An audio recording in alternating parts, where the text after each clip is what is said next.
I didn't think it was actually... Hello, I'm Rory Reid and welcome to Velo E-Series Live.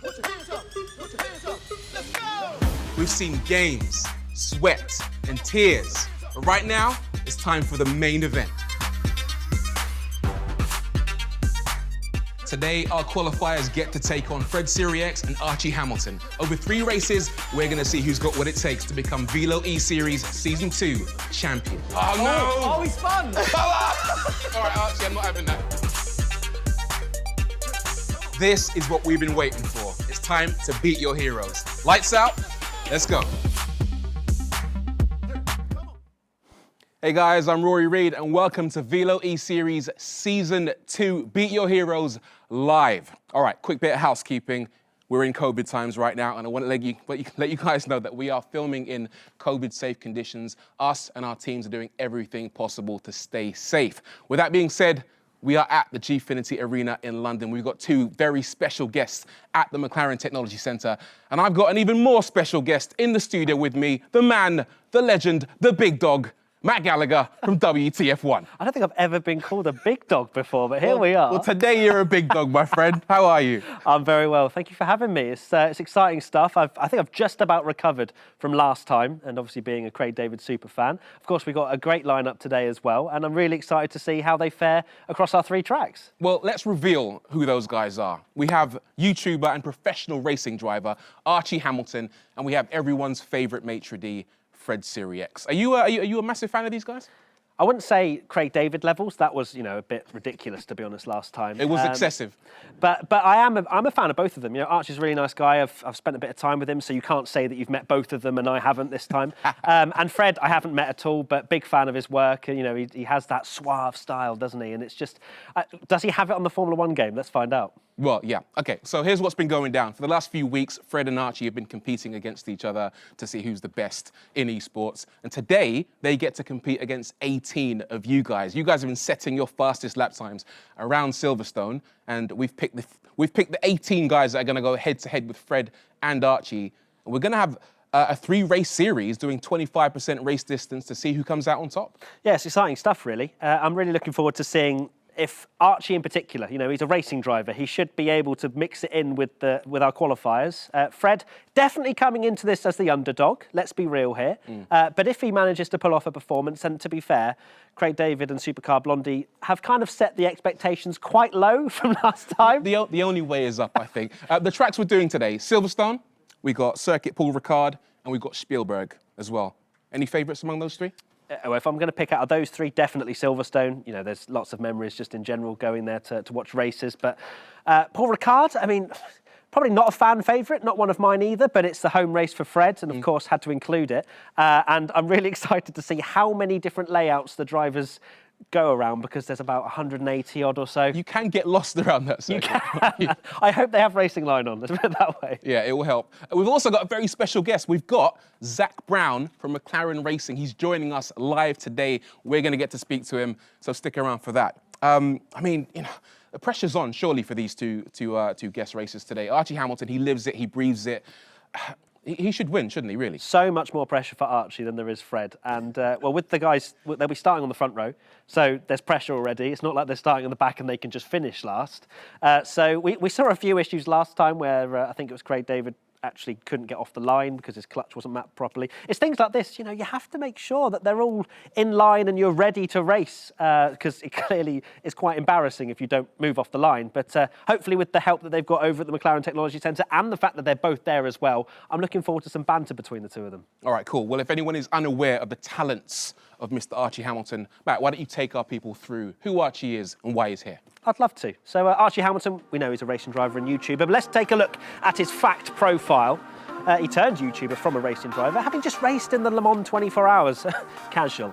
Has over 100 million views on his YouTube channel. That's quite a fair chunk. Learned to drive a car at just 6 years old. Much younger than me, for sure. His grandfather won the Le Mans 24-hour race in 1953. That's quite the accolade to show off in your family tree. And he's a member of the British Racing Drivers Club. So he's got a fair few accolades, has Archie Hamilton. And he's ready to chat to Rory right now. I wonder how he's feeling ahead of these 3 races. Big Archie, how are you, mate? You feeling good?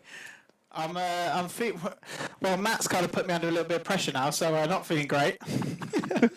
How was boot camp? Did you enjoy it? I know there was one bit you didn't enjoy in particular, but it was fun though, right? Yeah, those hot road snacks weren't great. I think I'm still recovering, but it's seemed to be ready. But I think the more pressure on me than Fred because I'm a racing driver. I'm actually an out of work racing driver at the moment, but yeah. So I don't know if it counts. Well, on that subject, are you much of a gamer? We know that you did well last time, but do you actually play in your spare time? I actually do. So I've got a simulator at home, which I use quite a lot. The only excuse I'm going to give myself right now is I'm just not very good on the F1 game. I actually went up against a lot of guys in the first lockdown and embarrassed myself. So let's hope I've got a little bit of practice in. But let's just hope I can get off the line. That's the first step. Well, that's exactly what I was going to ask you next, is how confident are you feeling against people who actually play the game really, really often? Not very confident, but we're here to give it a go because these guys, honestly, people online that play games, especially in esports, are amazing and make us racing drivers look pretty stupid most of the time. But I'm going to give it a good go and hopefully we'll be there or thereabouts. If there's one track that we're racing on today, which of the three do you think you'll excel on? Is there a particular one you're most hyped about? I'm obviously Silverstone, but I'm actually quite looking forward to Paul Ricard as well because that's Fred's sort of home track and he's quietly confident there. So if I can beat him there, that'd be even better. Obviously, the problem is I'm not actually just up against him. I'm up against some people who are a lot better at me than this. So I'll go with Silverstone. All right, cool. We'll take that. All right. Any final words for Fred? Advice or I don't know, a threat? Any smack talk? I just wish him all. I just wish him all the best because I'm actually if I don't hear it, he's giving me love heart signs over there. But if I don't win, I actually won't live it down. I'll probably mute him on my Instagram because he'll keep DMing me with revenge stuff. So fingers crossed. All right, good stuff, Archie. Nice to see you again, mate. Good luck today, and we'll speak to you soon, Thanks a mate. lot. Cheers. Great to hear from Archie there. Yes, lots of pressure on Archie, has to be said. Now let's take a look at his competitor. He's star of Gordon, Gino and Fred The Road Trip, which is a brilliant show. He's maitre d' on Channel 4's BAFTA award-winning First Dates. He has 7 TV shows on 5 different channels, so he's pretty much everywhere. And he has a passion for reggae music. So does he have a passion for gaming? Let's find out, Rory. Fred Sirieix, nice to see you again. How are you, sir? How are you, Rory? Well, I'm exceptional, but it's more important to find out how you're feeling today. How was boot camp? Oh, it was very good. You know, I was not very good during the boot camp, but I feel much more confident today. And I think I've got much more the hang of the machine that I had when we did the boot camp. So feeling pretty good, I have to say. It looks like it. We caught some footage of you earlier on practicing in the game, and there was a little moment of celebration, which I think we can see right now. There you go, arms in the air. What exactly happened there? Well, I beat my track record, and I could hear the Marseillaise playing, and Archie just crying. Ooh, I've lost to Fred Sirieix. So I don't mind being beaten by the 18 other competitors, but I just want to beat Archie Hamilton. I tell you that. I want to beat him so badly. I'm going to do everything I can. I was going to ask you if you're very competitive, but I think we can already see that. Is there a favourite track of the 3 that we're racing on today that you think you're really going to excel at? Well, look, a victory would be sweet on any of the tracks, but the one at Pernod Ricard is the one that I really want to win. I want to win at home, and I want my family to be proud of me to win in the French circuit. That's what I want to do. All right, and how do you think you'll cope, not just against Archie, but against some of our competitors that are joining you on the track live today? Are you worried about them? I'm not worried at all, but I'm just wondering what's going to happen when we start the race. We've been talking about it. This is a premiere for me. I have never, ever done it, whether it's in a real car or in a simulator like this one. So, you know, I've just got to discover and just learn as I go, really.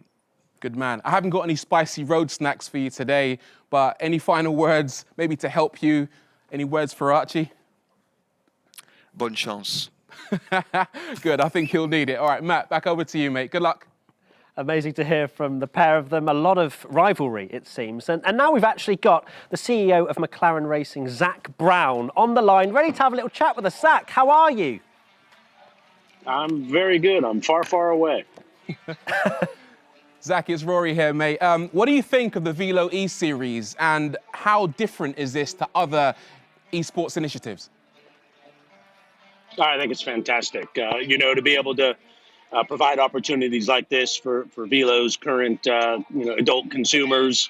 That's what it's all about. Is our partners leaning into McLaren Racing and ultimately being able to provide experience to them in a unique environment. Awesome stuff. And Zach, how important is it that your partners like Velo develop initiatives like this? Oh, it's critically important. Motorsports now is all about engagement, giving our partners, their consumers, their associates the ability to engage with our brand and be able to, especially around esports now, it's such a real product. So to be able to share what it's like to be part of McLaren and Formula One with Velo's consumers is a great opportunity and great to see them do it. Drivers spend an awful lot of time on the sim, practicing and training, and some drivers even compete in esports. How important is this? How does it factor into their preparation and indeed the team's preparations as well? Esports is a critical part of developing the race car, developing the drivers. Lando in particular is probably one of the most popular esports racing drivers out there. They do a tremendous amount of training leading into Bahrain in this instance, because that's going to be our next time that we're on the circuit. And with the technology now, the simulation of esports is extremely real. So now it's a very good development tool for our engineers, our racing drivers, and the whole racing industry. And on that topic, how do you see the relationship between F1 and esports developing? Do you think it'll bring more fans into the sport? Yeah, for sure. I think some of the other sports have the advantage that it's a low cost of entry. If you're a football fan, you need a football and a grass pitch, and you can play football. And historically, until esports became as real as it is today, it was karting, and karting costs a lot of money, and not everyone's able to afford it. So I think esports has created a platform that now, I think everyone's felt like a race car driver at some point with the steering wheel in their hand. And so this now almost becomes the grassroots real form of motor racing, which means I think we'll find a lot more consumers and people like to experience what real racing's like. And that's what esports can do for everyone. And Zach, we've even seen you, the head honcho, dipping your toes into the world of esports when you competed in the Velo X McLaren virtual fan race last summer. How was that experience? And do you have any words of advice for our contestants today? It was a lot of fun. It was a lot of fun beating Carlos. That's all I really mattered to me. I think, you got to take it seriously. Just like real racing, if you go off or make a mistake, it's hard to make up for that lost time. So don't try and win the race in the first corner. You got to be there at the end, and you got to be fast and keep it on the black stuff, as they say. And finally, whilst we have you, Zach, people will kick me for not asking you. What are your thoughts on the upcoming season? A lot of excitement. What are your thoughts? Yeah, we're super excited. We were the first team to launch our car. We've already done our 2 days of shakedown. We've got a new power unit. We have a new race car driver, Daniel Ricciardo, alongside Lando.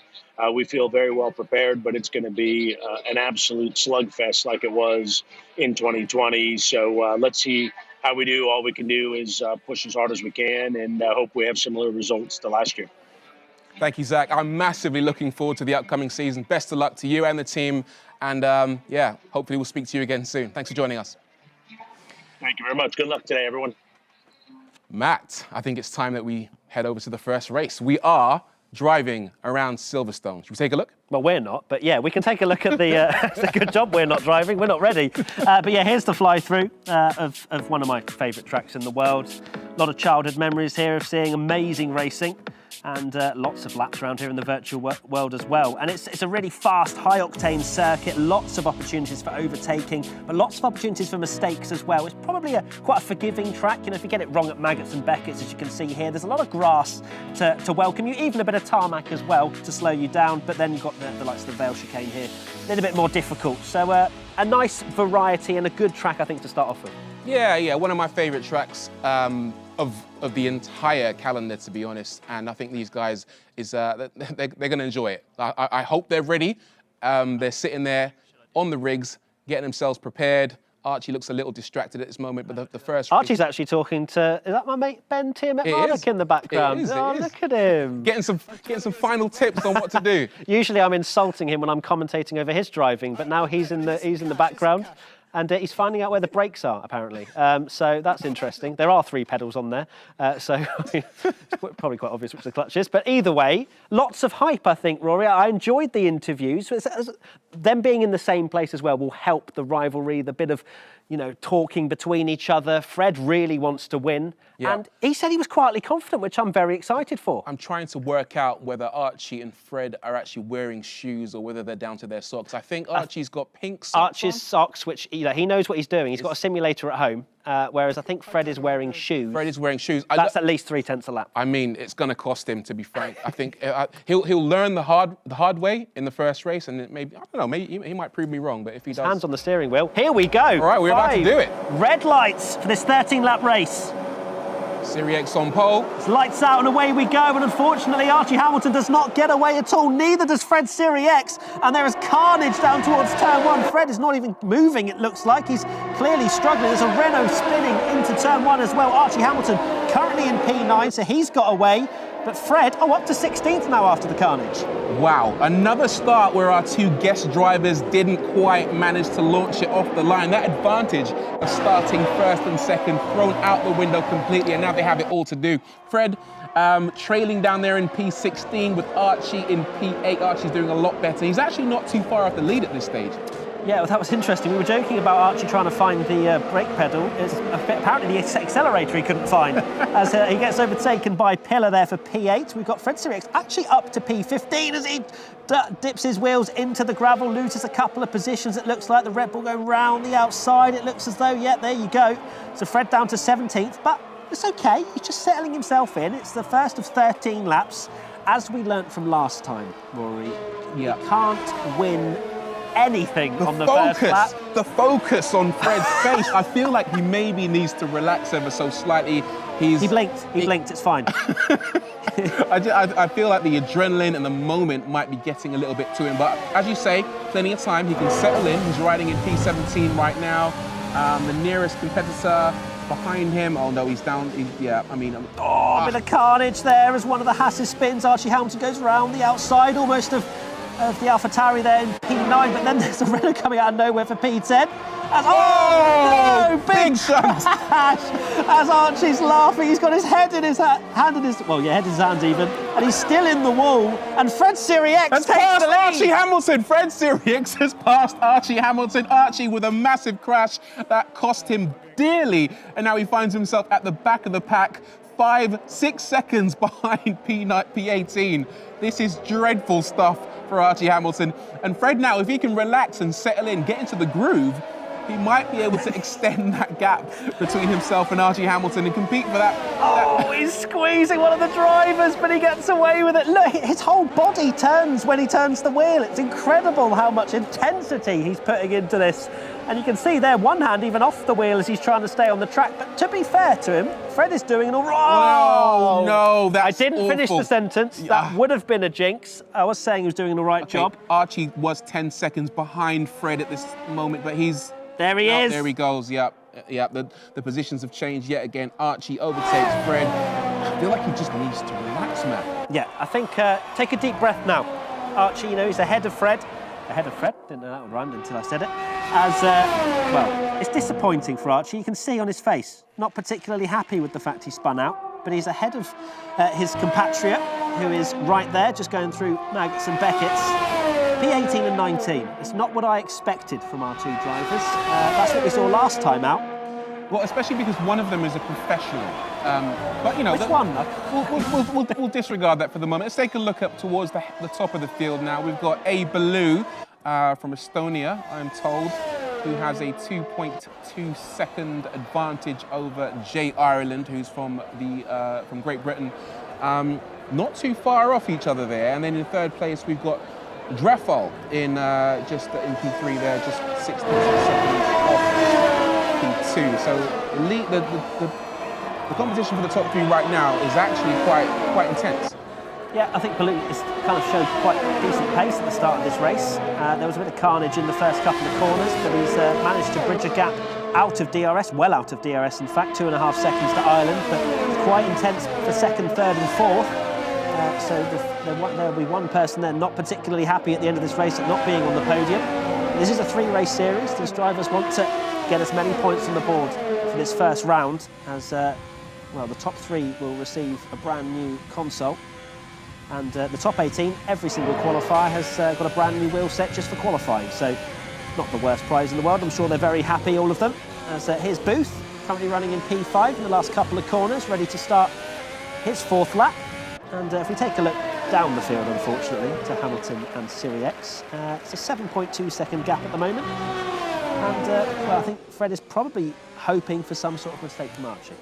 I'd like to see Archie put the hammer down right now and actually try and close that gap between himself and El Piancini, who is now 10 seconds ahead of him up the road now, because I feel like Archie will get an awful ribbing from his social media following if he doesn't... And us. And us, yeah, to be quite frank. if he doesn't put in a slightly better showing than finishing in P18, because let's face it, this man, he does race for a living.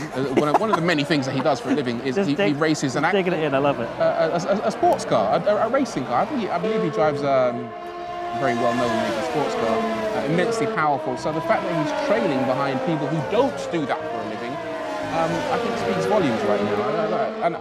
And he hasn't got the excuse of having hot peppers putting him off.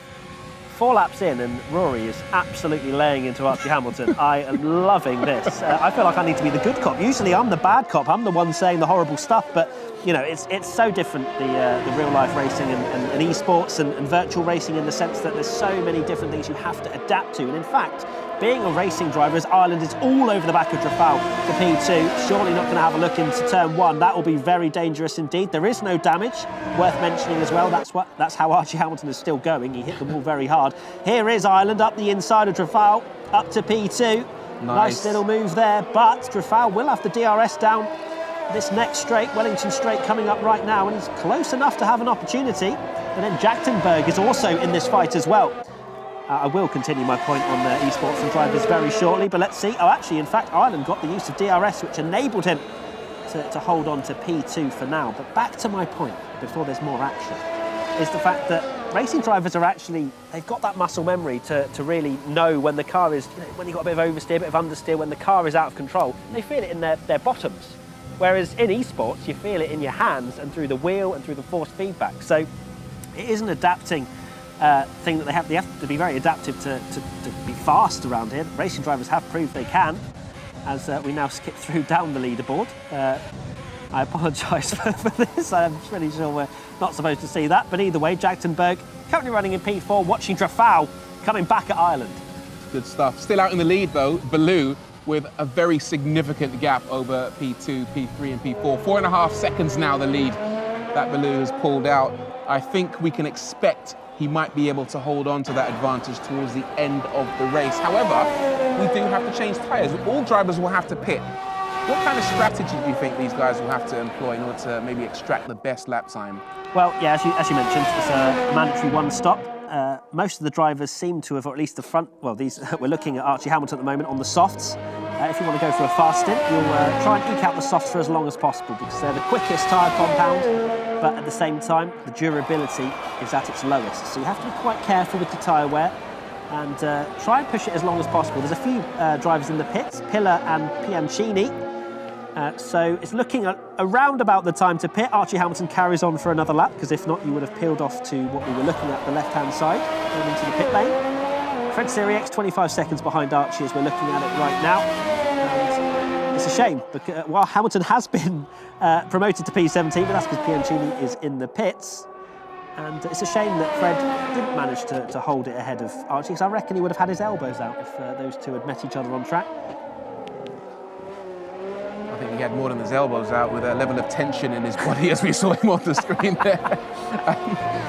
It seems to me as if possibly the best strategy for a person like a Fred Sirieix or a newcomer to esports would be perhaps to go for the harder tyre to begin with. I know it's perhaps contrary to what you might do in the real thing, but let's go for the harder tyre to begin with until you settle into a groove, and then you kind of learn the track and understand what the car is doing and what your driving is doing to the car before then pitting, going onto a faster tyre and maybe trying to go faster towards the final stint. Yeah, it's certainly a strategy that, I mean, to be honest, my advice for both Fred and Archie would be to just keep it on the black stuff. Doesn't matter what tyre you're on, just make sure your car's facing the right way. Here is Fred, we're riding on board with him right now. And he was only 17 seconds behind Piancini, who's pitted. 28 or so as he goes into the gravel again. Oh, he just about catches it. Yeah, I think one of the points there is very rigid, is Fred, with his arms and his steering. Just needs to breathe, have that relaxed style that we see him in so many television programmes, as we saw in his fact profile. 301 push-ups a day. Maybe that's the reason for the rigidness. That's exactly what it is. His arms muscles are falling off. Super tense as he almost goes completely backwards there, but manages to hold on to it. You can't say he's not trying, though. My goodness me, I think he's blinked twice during this race. And both times he's probably when he spun. But we mentioned earlier about the shoes. We know Archie's taken the shoes off. He's gone for a socks-only approach. How much of an advantage is it, do you think, to be able to feel the pedals without a layer of thick leather on your feet? It certainly is an advantage. We just saw Drafal go round the outside. Well, actually, it was the racing line. He cleared him by Stowe Corner, but he's back up to P2. It's a great little fight here. Ireland actually comes into the pits. But back to our shoe story. It's an advantage in the sense that it gives you more feel. It doesn't. You won't take your shoes off and go, wow, I'm 5/10 quicker because of weight reduction. That's not how it works. But just in terms of feeling at one with the car and having as much as you possibly can in terms of that, because you do miss it. The fact that it's virtual, as I mentioned, you feel it in your hands, and depending on what brake set you have, sometimes you feel it in the brakes as well, with slight vibrations and whatnot, which are tuned in to those brake pedals. So the more feel you have, the more you're at one with it.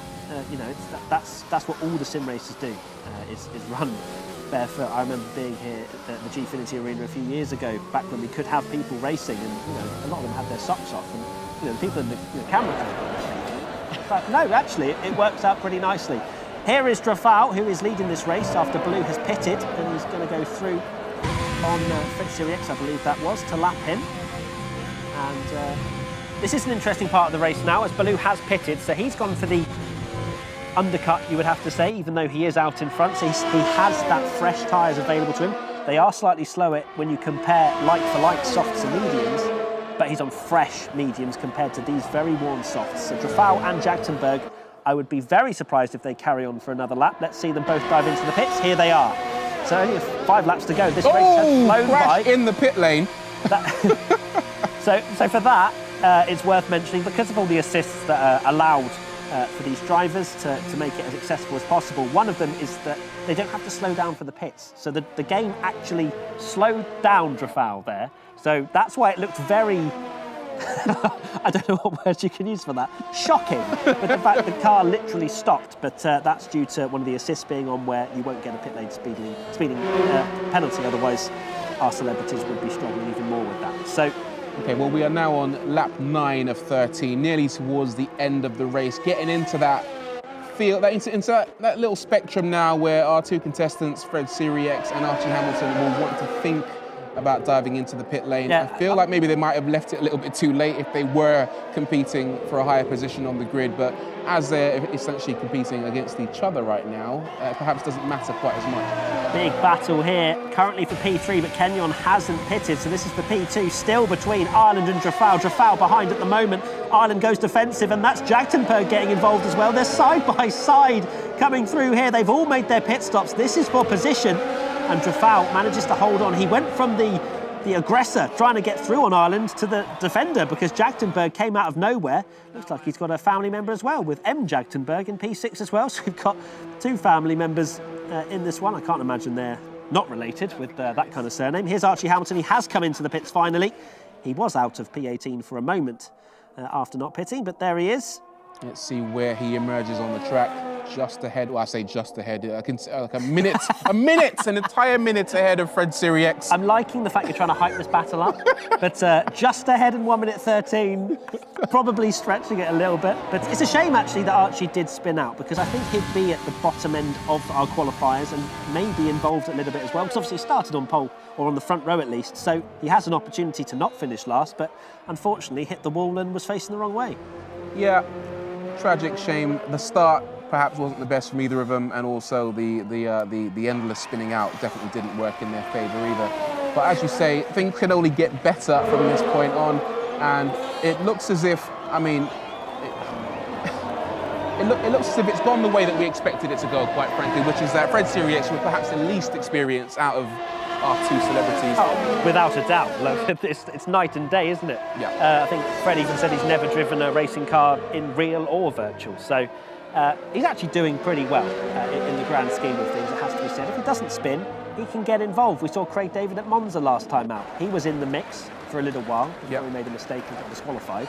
But I'm just happy that both of our drivers haven't even got a penalty. Well, this is the thing. Last time we saw Supercar Blondie actually going perhaps the wrong way. I say perhaps. She was definitely going the wrong way around the track and got disqualified for that. So for large periods, we were just commentating on a single contestant. But we have both our drivers in At one point, running. both of them were disqualified. Well, this is weren't true. they? This is true. So this is true. The fact Archie Hamilton and Fred Sirieix have both not even picked up a penalty, I am massively impressed, especially for Fred.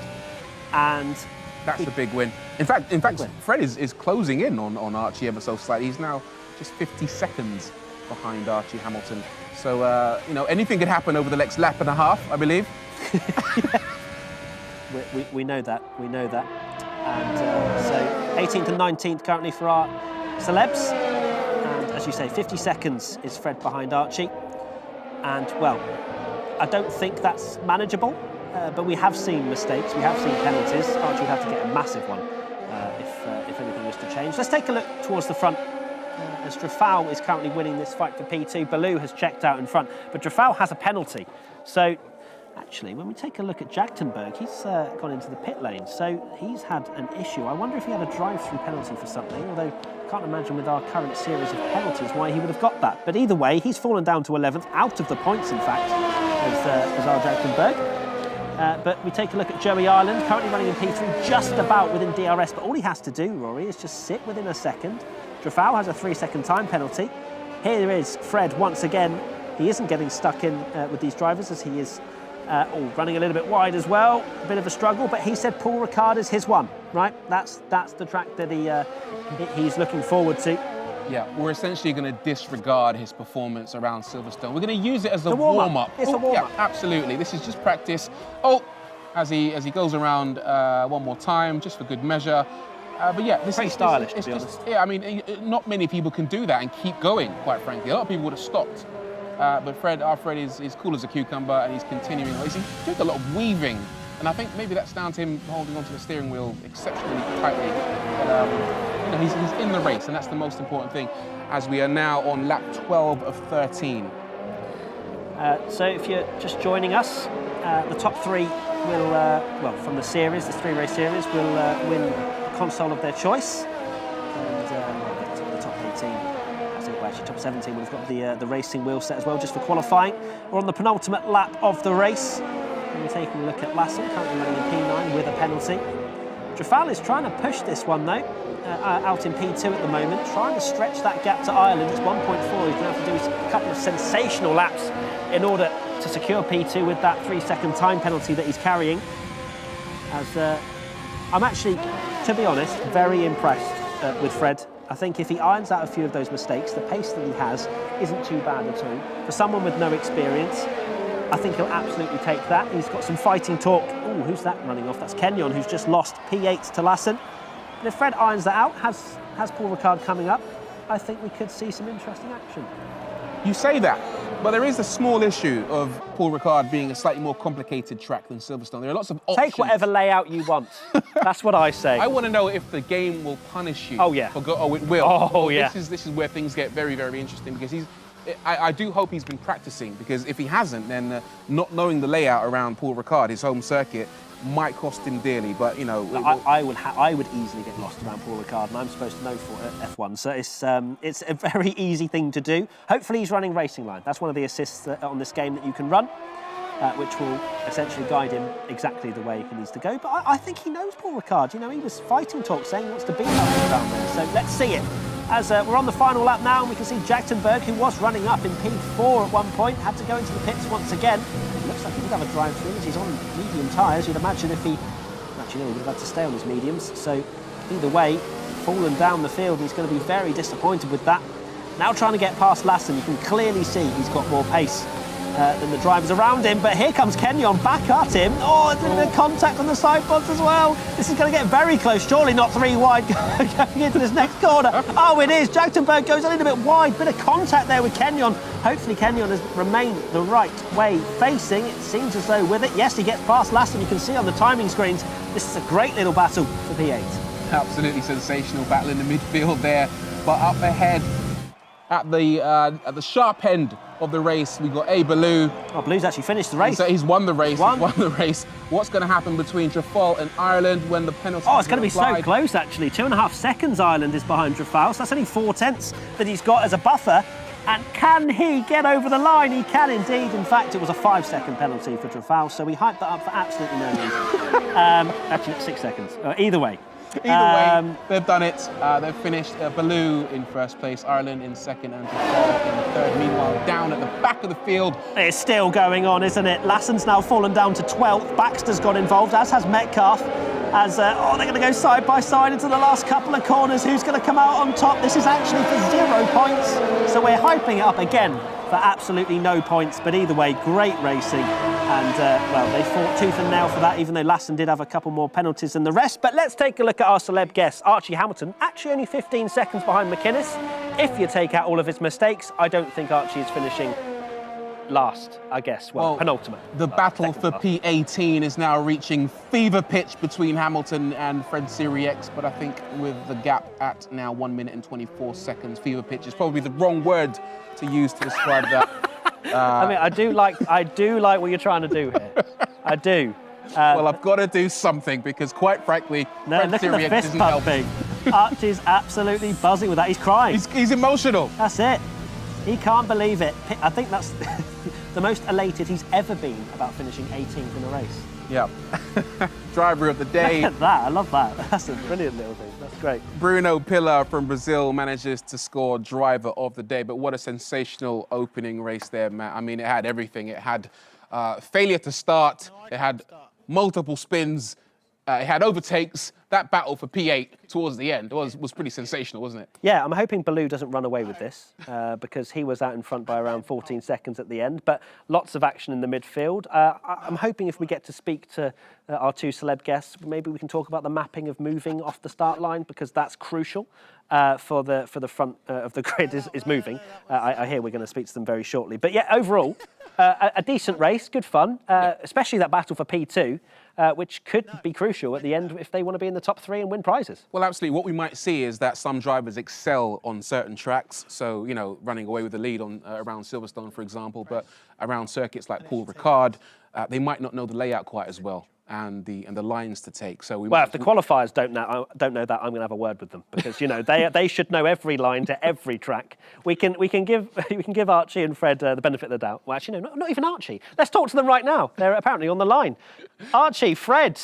Let's start with you, Archie. Obviously, winning that first one, but hitting the wall a few times. You said that I put a lot of pressure on you. Were you feeling a little bit of it?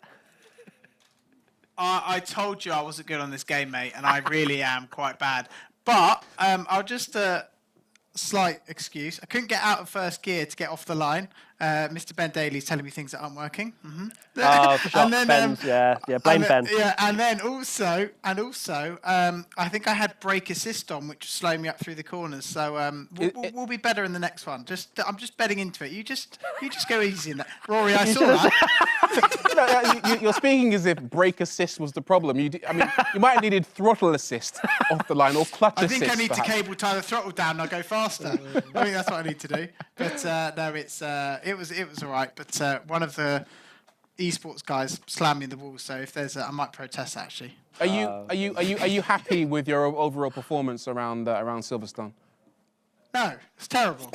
But Terrible, but he's fist pumping over the line. I mean, make your mind up, Archie. It was a sarcastic fist pump of how bad you can drive on esports.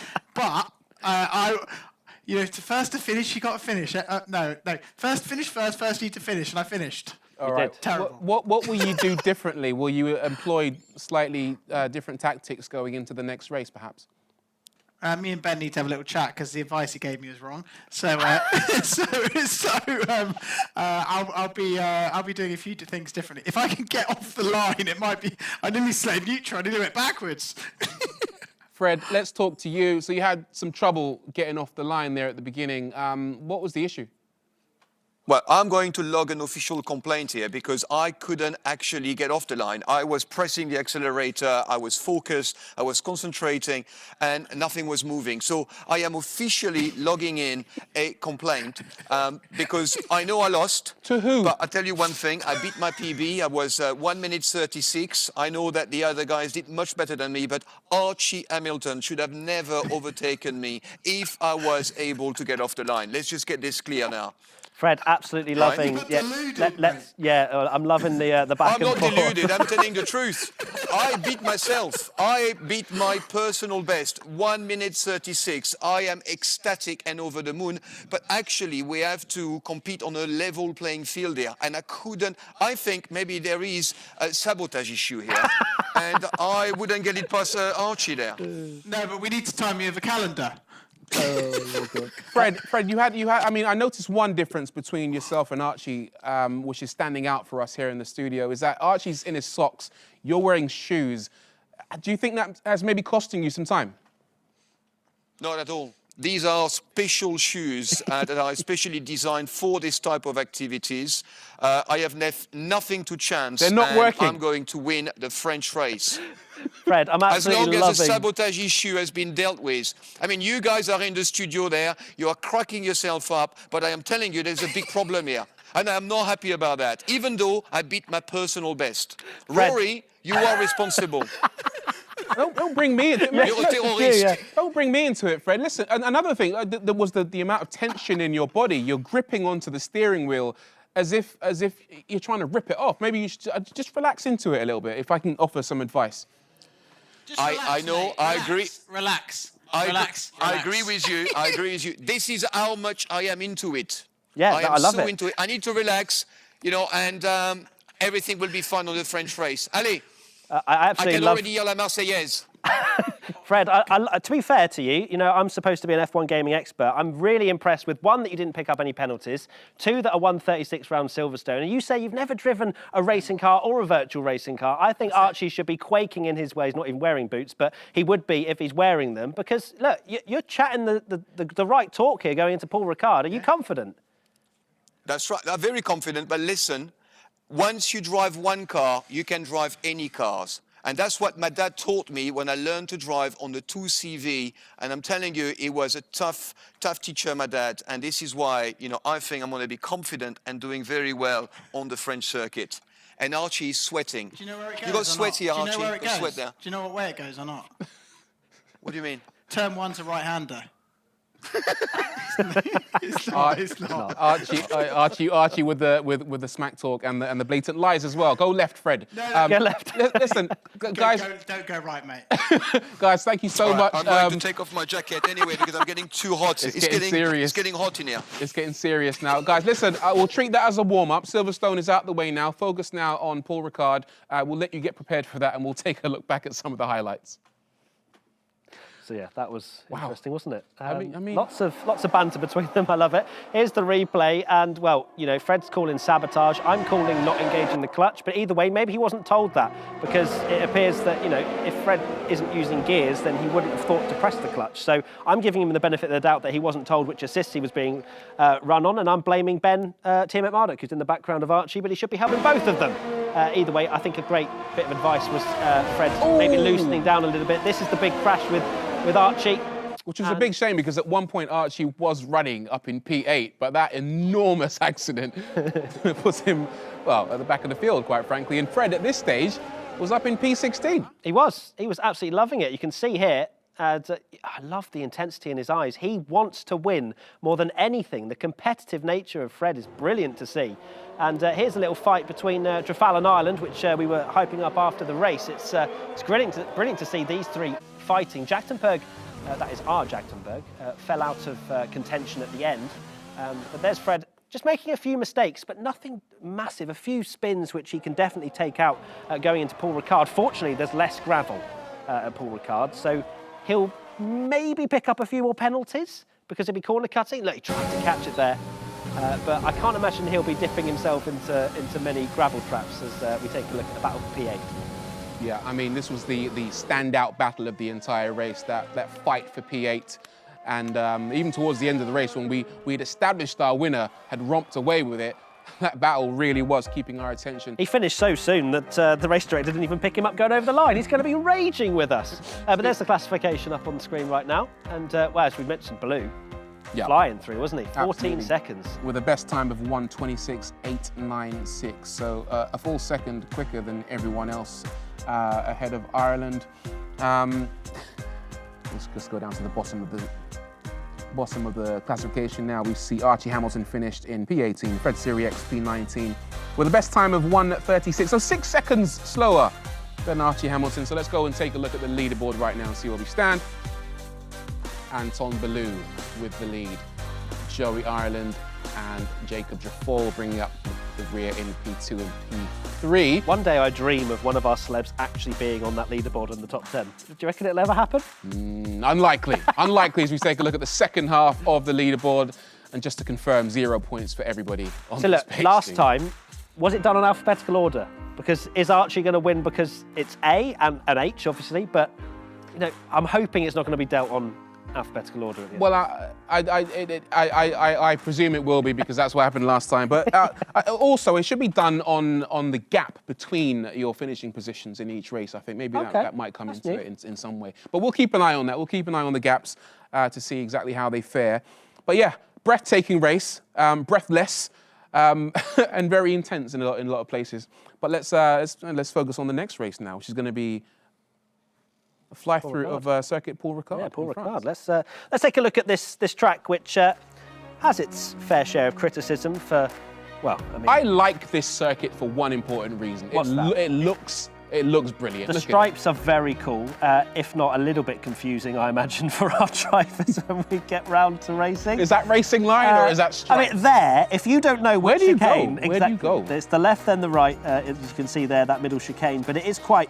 It can be quite confusing for beginners, for sure. If you're not running racing line especially, then you might get lost and never get home. But either or, it is a fast, probably a little bit more difficult to overtake track, hence the criticism from real-world fans. But either or, I think our drivers will give us entertainment anyway. Doesn't matter where they are, really. I think it's going to be eventful, shall we say. This is the one that Fred wants to win. He has to win. I mean, you say he has to, but For his own personal pride. Yes, absolutely. And the entire nation of France is behind him on this one. I feel like they're supporting him. They're giving it their all. Will it be a complete waste of time? We don't know. Well, look, I don't make the rules, but if Fred does actually win at Paul Ricard or beat Archie Hamilton, he wins the series for me. That's it. It's done. It's finished.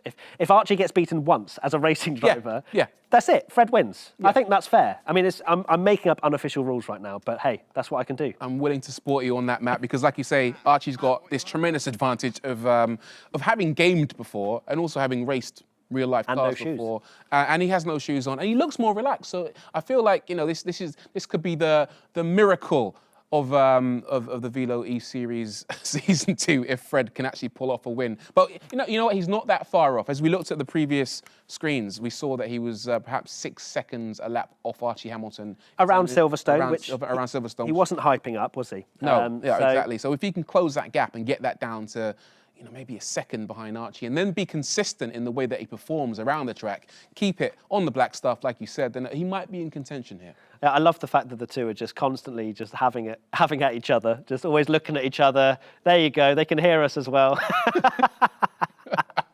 That's it's brilliant to see. And I wonder if there's going to be more sabotage during the race. It's going to be interesting if we see wheel-to-wheel action, whether there's going to be a bit of argy-bargy. Let's talk a little bit about assists, mate. I know that there are certain things that you can do within the game to make your life easier. Why don't we talk about some of those assists and when you might want to use them? Sure. Well, I mean, me as an expert would never even touch those assists. But there are loads of assists that you can use to make this game as accessible as possible. So you can have braking assist, as Archie was saying, that he has or was using, which does slow you down, sure, because it brakes you much earlier for every corner. You've got other things like anti-lock braking system. If you turn that off and you press the brakes too hard, your fronts could lock up or your rears may lock up as well and you'll slide out. Traction control, so you can have that as off, low, medium, high, so you can tweak it how you like. Having all assists off is the quickest way, but that's properly honing in all the skills. So there's all kinds of things. Racing line. That's the big one, isn't it? Because quite frankly, I think racing line is going to be the thing that helps these guys around, particularly the circuit of Paul Ricard, where you can get lost so easily because it shows you exactly where to position your car before you get to a corner, where to brake, and where to clip the apex. And that's one of the things for as beginners picking up the game. One thing I notice is that it's where you position your car, which can just save you so much time. Because obviously you want to take as wide an entry into a corner and just flow through it as quickly as possible. But some people may not think that'll be in the middle of the road or even to the left for a left-hander, which it just doesn't work. But once you get your head around that and you start to just turn off a few assists here and there, the confidence builds. And I'd like to see that with Fred. He's had a warm-up now. Let's have it. He's on the front row of the grid. Let's get off the line, make sure all the assists he needs are on, and let's have a race. Look at him. He's very amped up. He's very. He's still got his shoes on. He looks very tense. What do you do in a situation like this where you're the underdog, and you're visibly feeling so tense? Is there anything that racing drivers might do to relax? We see some people listen to music. How do you get that out of your game? I think it's just practice. So I guess when you first pick it up, the car controls you. But once you get enough practice in, you control the car. And you can really feel when the car's sliding, when you're at the absolute limit of what you're trying to achieve. So it's just practice. And to be honest, I was relatively impressed by Fred. And I think that, as we continue through this series, especially into the last race, we hope to see that gap close down. And look, if Archie makes one little mistake and Fred is 5 seconds a lap slower, if Archie's already lost 20 seconds, it might be game on. We saw it, didn't we? There was one stage when Archie did have that big shunt when he spun around. Fred did actually pass him, and I think he was about 5 or 10 seconds up. He was worried. He was worried. You could see it in his face. He thought, hang on a minute, what's going to happen here? We're piling on the pressure for Archie, and I know he can hear us because I want to keep piling it on. And I think he should also agree with the fact that if Fred wins one race, that's it. The series is done. I think Fred takes home the trophy. That's fine. Can I get some water, please? That's fine. Fred wants water. Yeah, so there you go. He's panicking. Before I drink it, because it's probably going to be spiked. Fred coming out with every single possible excuse. It's racing drivers, isn't it? That's what happens when you get behind the wheel. You have all these excuses. That's good, that's sealed. Listen, we know Archie finished in P18 last time. I want to see minimum P16 from Archie. I was going to say P6. I was going, hello. No. I'm going to go easy on him. I want to see P16. I want to see. I just because for me, it's not good enough. He had the pace, though. I think top 10 elbows out. Yeah. We know what he can do. We know what he can do. He just has to apply it. He does. And he knows all this stuff that I'm saying. He just needs to apply it. And it is difficult to get completely and utterly up to speed like the 126s that we saw in Silverstone. You have to play the game a lot, and Archie, he says he plays games, but he's not very good at this one. That's fair enough. But he's going to have to pick up his game to make sure he doesn't make a big mistake like he did in the last race to give Fred that opportunity to maybe snatch this. When you say he needs to, or these guys need to put in the practice in order to become good at it, what does a typical kind of really expert level esports gamer put into a game? How many kind of hours are we talking about? Goodness me. I mean, it obviously varies person to person, but a lot of them will treat this, the ones that are signed to esports teams will treat this as a full-time job, at the very least, put 40 hours a week in, if not more. You know, one of the champions from a series previous called Brendan Lee, you know, he would put in 12 hours a day. And, you know, he's properly committed. You have to have that passion and that commitment to the game in order to put the work in, because you can plateau very easily on the F1 game. And then you have to go back to the drawing board and go, well, why aren't I going any quicker? Because if you overdrive, that's when you start to see mistakes. That's when you go into the gravel traps, when you start hitting walls. Yep. So you need to just gradually just bring that up. And, these guys don't have enough time to do all of this.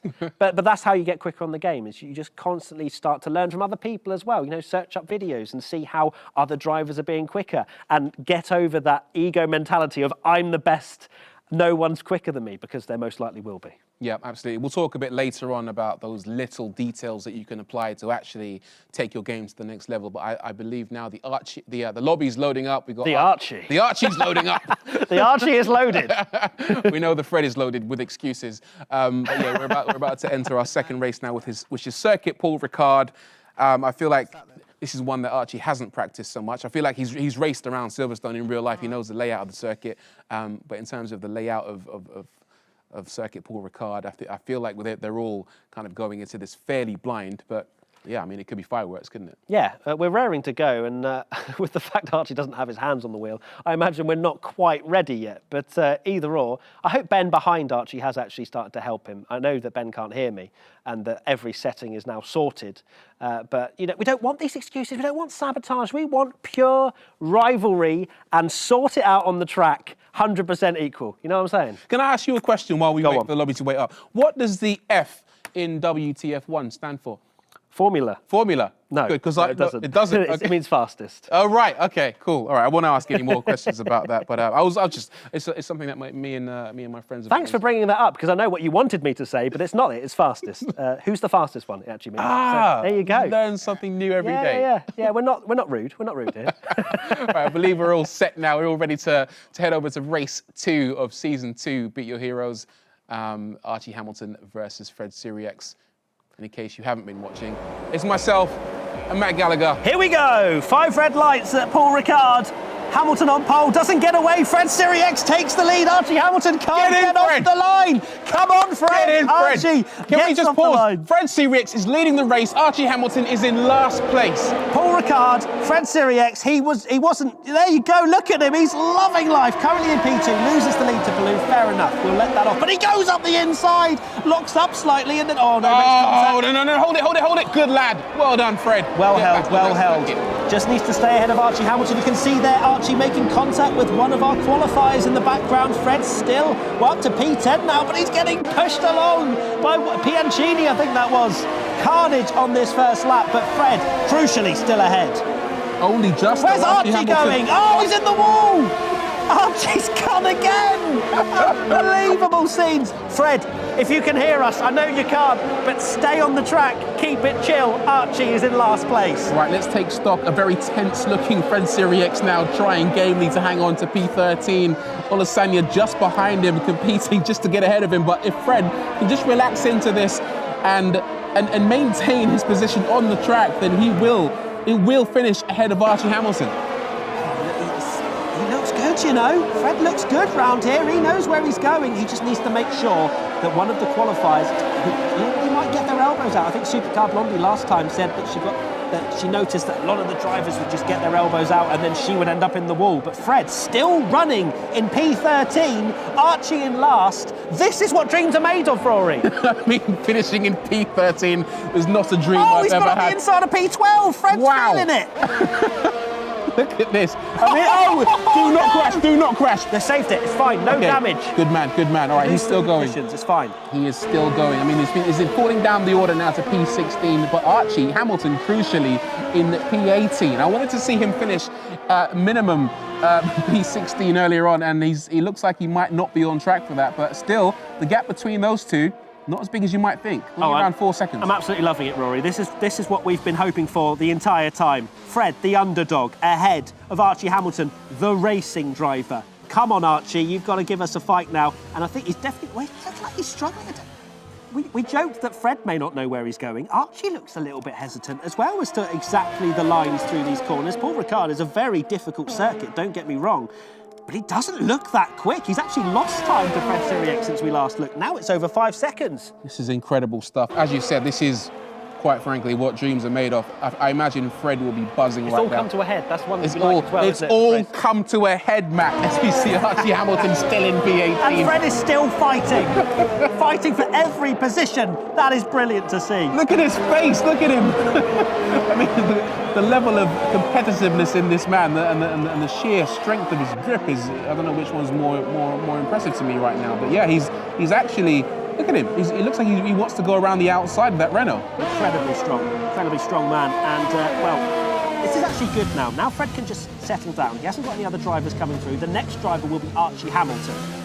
So Fred, coming around the final corner now, just keep it nice and calm, and he's fine. Now we're on to the pit straight. Archie Hamilton is closing though. 3 seconds between our celeb guest, Baloo out in front from Ireland, Rafał Jagtenberg, our usual 4 that we're seeing in this 3-race series at the front of this field, but we're focusing in on Fred Sirieix, and Archie Hamilton has been passed by Tribus, who is now coming through and up to P18. So Fred needs to be wary of a quick qualifier coming through. Here comes Fred into this next little complex of corners as Kenyon gets a 3-second time penalty, and it's calm, it's composed, but Archie Hamilton is closing in. I feel like we've settled into a little bit of a rhythm right now as we see Archie Hamilton erase the mistakes that we saw early on in the first half of this of the first lap. He's ever so slightly closing in on Fred. He's now a 1.5 seconds behind him. You can see the two of them in the frame right now. Fred looking extraordinarily tense, trying to hang on to that position. But I feel like any minute now, that battle is going to erupt. I love seeing how much this means to him, but he looks so concerned. That's the brilliant thing about it. But Archie Hamilton, 0.5 second behind Fred now. This is the battle. I've already unofficially said that Fred wins everything, and I think he's going to get his elbows out here, Rory. I don't think Archie's coming through very easily. I mean, we say that, but Fred going defensive there, not quite. Oh, that's look, not Archie, you cannot overtake like that. Surely that's a penalty. Oh, but Fred's Fred wide. carries on. No, he hangs on. Fred keeps the position, so I think it'll be okay. Archie may have got in trouble for that move had he made it stick, but Fred is fighting for all his worth. He's just a little bit slow on some of the apexes and allows Archie to get right on the back of him. Archie will have DRS as well. I can't imagine he'll try it into turn 1. In fact, he's not really closing too much at all here. But this is brilliant to watch. Fred currently ahead of Archie Hamilton still as we head into lap 4. This is tremendous stuff. The racing driver is trailing the TV chef in esports. I mean, we'd hyped it up before we got to this second race, but I never in my wildest dreams imagined that on lap 4 of 13. Up the inside, so close, but Fred stays ahead just about. Oh, there's still wheel banging. This is brilliant to watch, but Archie gets ahead, but Fred will be in the DRS there if he manages to keep it on the track. Does he? We can't see right now. Yes, here he comes. Here he comes with DRS. Archie's weaving. That's not nice. Oh, contact, and Fred's lost it. Oh, no. He's screaming. No, surely that's a penalty. Do not go the wrong way. Do not go the wrong way. We know that's one of the things the game does not like. Yeah, that's fine. If he continues there, he should be okay. Turn left, Fred. Oh, no. Okay, no. Just continue there, Fred. We're good. I think we're okay. Okay, he took it very slowly. Yeah. That was naughty from Archie Hamilton. Well, listen, a moral victory for Fred Sirieix, quite frankly. Up until lap 4, he was ahead of Archie Hamilton, and quite frankly, I'm calling this a 4-lap race. Robbed. Sabotage on and off the track now, because, well, look, Fred is on the absolute edge of everything, it seems. When we see him driving, he is just trying to keep control of that car. Having Archie Hamilton weaving, which is not allowed in Formula 1 when you're trying to defend from a car. No, you can only make, one move? One move. One move to defend your position, but Archie made 18. 18, which is quite frankly, I mean, it's out of order, isn't it? It's out of order. It is. I am the unofficial steward, and I'm slapping him a 60-second time penalty, or however much he loses to Fred by. Meanwhile, now out at the front, the battle for the lead. Well, it's not really a battle anymore because Baloo from Estonia is now 5 seconds ahead of Jagtenberg from Great Britain. and Joey Ireland from Great Britain as well in P3, but only a second ahead of Trafalgar. So again, the battle for second, third and fourth is actually, quite interesting. We just wish that Baloo was not as quick as he is, to be honest. 5 seconds clear after 5 laps. Here's Tribou going to get past Hamilton up the inside, but Archie goes defensive. Doesn't want to give up this P17, which is pretty good to see. Archie could have easily settled for P18 and ahead of Fred after his very, let's say, controversial move. Illegal. Illegal is the word I think we were looking for. Fair. OK, but Tribou just can't get through at the moment. And Archie just trying to defend for all his worth. And he looks much more calm, doesn't he? As Tribou goes up the inside, Archie went wide, and that is P18 for Archie now. But he's going to look up the inside, not close enough. And he is now in second to last place. Now probably will be focusing on Fred, 14 seconds back. And he doesn't look happy, does he? Look at his face. I mean, he's not an entirely happy bunny. But we talk about the fact that Archie's overtaken Fred. Fred is still not too far behind. He's 13 seconds behind Archie Hamilton. So if Archie messes up a pit stop or perhaps gets into another tangle where he spins around, that can cost you 13 seconds easily. So Fred is possibly still in with a shout of the moral victory here on the circuit Paul Ricard. I'm really surprised Fred hasn't actually got out of his simulator and unplugged Archie Hamilton's rig, to be honest, because, sabotage on the track from Archie. Fred will be storming down the steward's office, which doesn't exist for this competition, apart from the penalties given out in the game. And I can't wait to chat to these two after this race, because I fully imagine Fred will be on the blower to whoever to call them on sabotage. As we take a look at Ireland, currently defending from Trafalgar for the final podium spot for P3. Jachtenberg trying to stretch his advantage in P2. Now we see them all coming into the pits. Unfortunately, I know you say Archie messing up his pit stop, but there isn't a real, unless he doesn't press the accelerator, there isn't any way of messing up the pit stops, unfortunately, with the assists on and the way the game is programmed. Would love to have it that you could just take each wheel off and stuff like that, like you could do in the older games, but it's much more simplified on this one, so no chance for Archie to make a mistake there, but big chance of Archie making one on track, as we've seen already in both of these races. And we're not going to rule that out. Interesting that the top 4 have all chosen to pit at exactly the same time. Perhaps they're all well aware that maybe lap 6, lap 7 is the optimum pit stop window in order to extract the fastest possible time around the circuit. Yeah, these drivers will have known the strategy before coming into this, putting a lot of practice in. Some lovely prizes, top 3, a console of your choice. What's interesting, though, is that the leader was actually, I believe, 6 seconds ahead of P2, but now the gap's actually shrunk during that pit stop. Blue's 4 seconds out of Collingburn that hasn't pitted yet. So Jachtenberg right. Is essentially a net P2 at the moment. So Blue has to get through Kenyon right now, which would be good to check out. But Jachtenberg is fighting, Pillar, who both of them haven't stopped yet, of course. As Ireland gets through on Jachtenberg. I love how they both called that. It's really disappointing. That's Max Jachtenberg. They're fighting at the moment for P8, which may end up being the final podium position. Here is the other, I'm assuming, brother. We don't know, really. We don't know what they're... Perhaps a distant cousin. Distant cousin, we'll call it that. Ralph, there you go. I was looking down my sheet to see that. As Ralph comes into the pits, and the other drivers do as well. Ghosting is enabled, but Collingburn actually gets a speeding in the pit lane. So, interesting. So maybe they've turned off that assist, because I can't imagine how they would have had that without. Maybe they, I don't know. Maybe didn't have the assist on. So there is room for Archie Hamilton to maybe. If he doesn't have the assist on, don't tune out, guys. Anything could happen in this race, especially between Rory the hype man and Archie Hamilton. Hell yeah. As we now enter lap 8 of 13, what will happen in this French Grand Prix? Well, we know that Fred Sirieix will be towards the back of the field, but will he finish ahead of Archie Hamilton? We wait and see. I hope so, because I think that will be justice if that happens.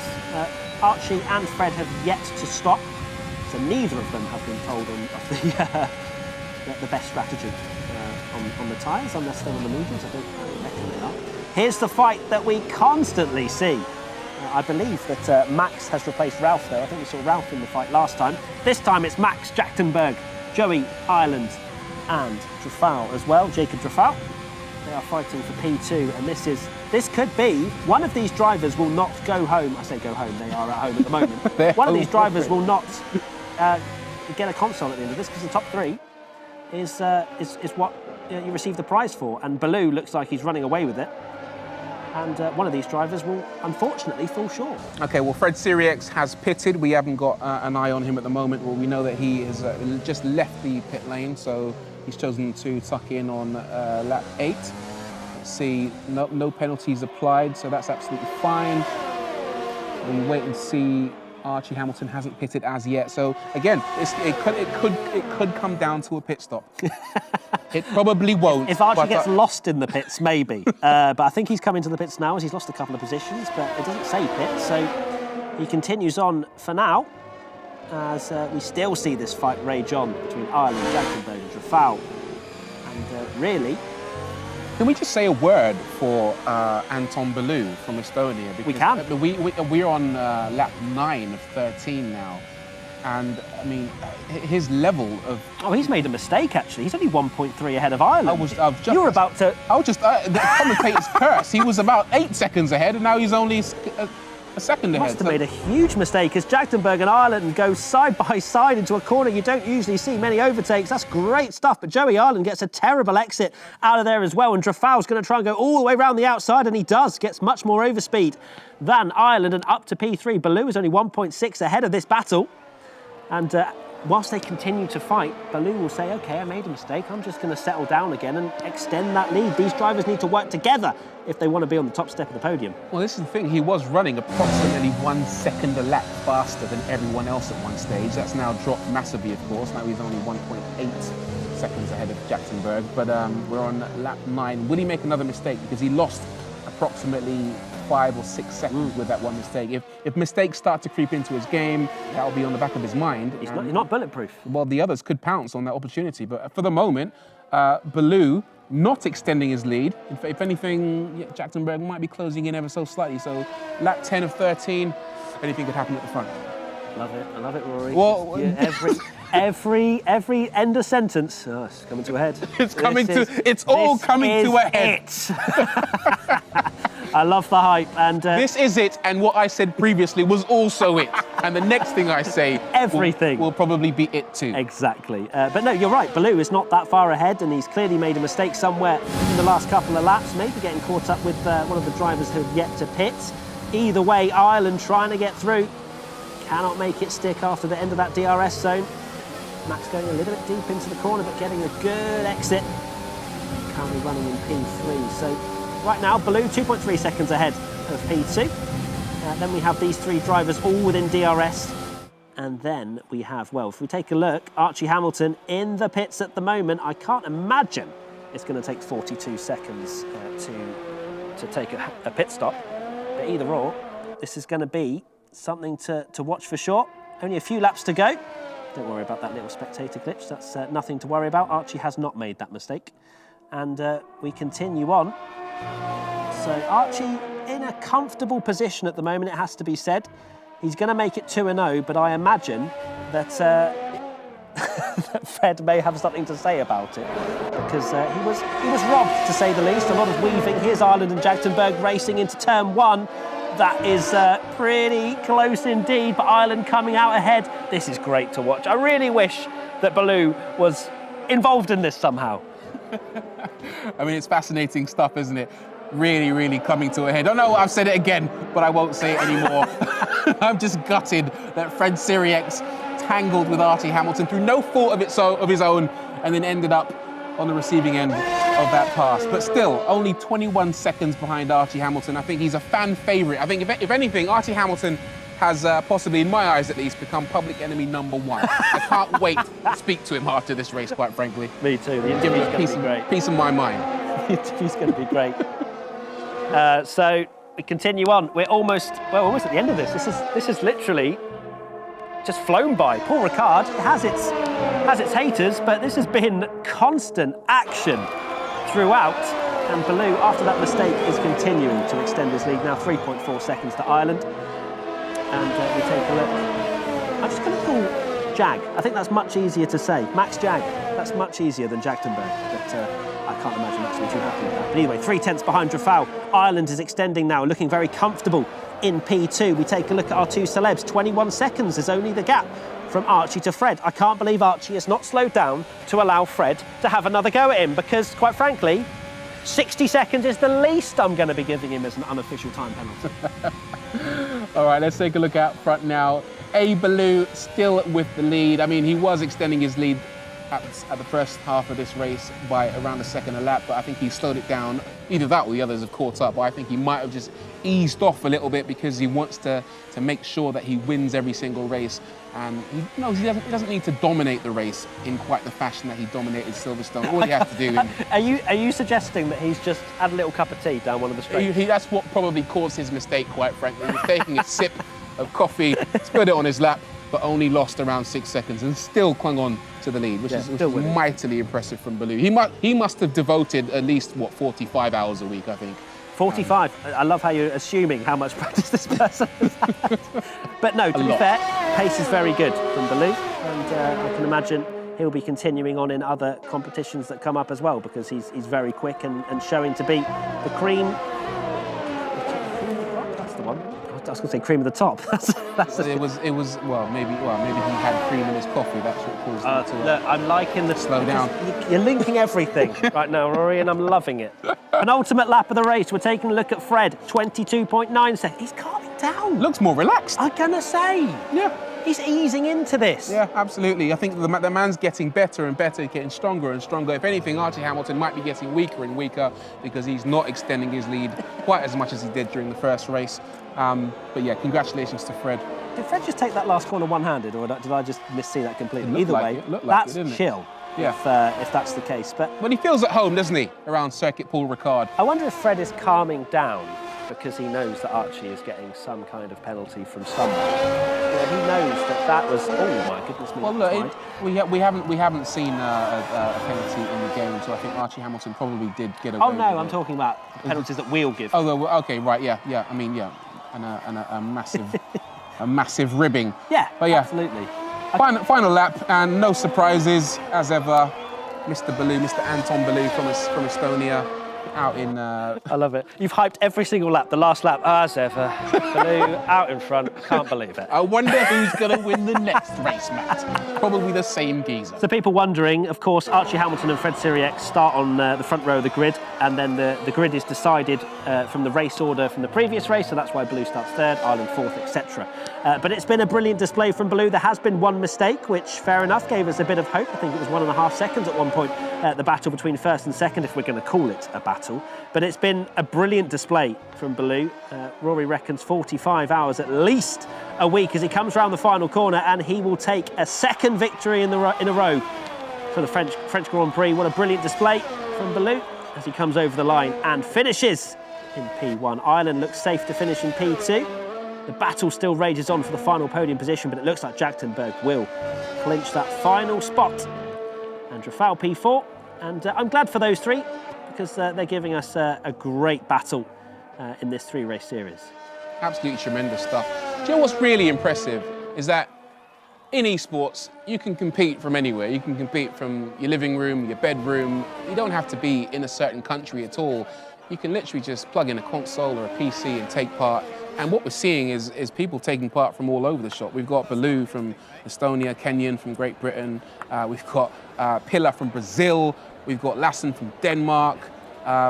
Germany. We've got people from literally all over the place. Obviously, Mr. Fred Sirieix competing from France, although via the McLaren Technology Centre. But the beauty of esports is that anyone can just take part and have a go. Just tune in and just compete. Exactly, and you don't even necessarily need a wheel and pedals. You can do it on a controller.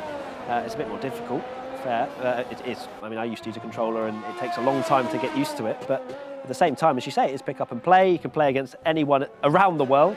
And you can get involved in this series and sign up next time if you want to, which I'm sure there'll be more information at the end of this show. But second race done, Paul Ricard wasn't as bad as maybe I thought as a general circuit layout. No, I think there was some excitement in there. I believe there was some trepidation from yourself about maybe the possibility of a boring race, but we certainly didn't get one. Well, yeah, we knew that it was just the people that were involved. You know, it doesn't matter if it's a car park; they'll give us entertainment, won't they? And they certainly did. We'll talk a little bit more about the incident between Fred and Archie a little bit later on. But the general standard of racing outside of the skirmishes, shall we say, towards the back of the field, were actually quite impressive.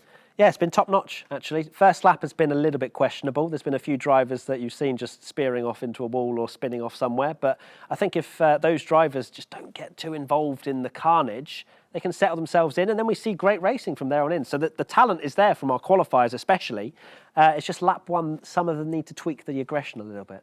Maybe that aggression maybe comes from the fact that they're competing against really well-known faces, the likes of Fred Sirieix, the likes of Archie Competing's... It's a strong word. It's a strong word. But do you think maybe that kind of feeds into it a little bit, where these guys are lining up on the grid, they're feeling very lucky to be taking part against our celebrities, and they want to impress not only against each other but also against our celebrities. Absolutely. I mean, being in the limelight, right? You know, we are commentating on them. I'm sure the one that's the most exciting and only Matt part. from WTF1 here. I mean, and myself. But no, in general, though, you know, the fact it's a programme, you know, the fact that people are watching and there's eyeballs on these drivers' performances, absolutely. You know, I'd be having a shaky little leg if I was involved in this. And the other thing is, we had Zach Brown, CEO of McLaren Racing, join us on the show earlier on. If you missed it, make sure you rewind and check out that interview. It was fascinating. Rewind, that's an old school term. Rewind. I'm sure Craig is watching as well, right? I'm sure he is. But yeah, no, the beauty of it is that it's exciting. You can actually not only compete against your friends and competitors from far-flung locations around the world, but you've got the likes of the McLaren boss on the show, perhaps watching, perhaps maybe, you know, scouting for the next big thing. We've seen in other race series where gamers become professional racing drivers. So it's not beyond the realms of possibility that one of these guys, you know, a Baloo, a Kenyan, a Lassen, might take that step. Maybe not to reach the upper levels of this particular sport, but in other racing series, they might be able to make that jump and take part in a real racing series. Yeah, it's one small step at a time, isn't it, really? You know, off the back of this, I can't imagine one of them is going to be in a top-flight motorsport series, but at the same time, if you win this and you win other competitions and all sorts of stuff, it's great to have that as on your CV, really. And esports, as much as a lot of people will say, oh, you know, it's not the same. Racing drivers, real-life racing drivers have to go through so much more. Yeah. As you say, there are drivers out there that have literally come from the virtual scene to the real scene. And the other way around as well. Real-life racing drivers have come to the virtual scene because they can see how big it is. And it's brilliant to see. Fascinating stuff. All right, well, we've just seen a very interesting race. I think we can go live now to Fred and Archie at the McLaren Technology Centre. Archie, I'd like to talk to you, first of all, sir.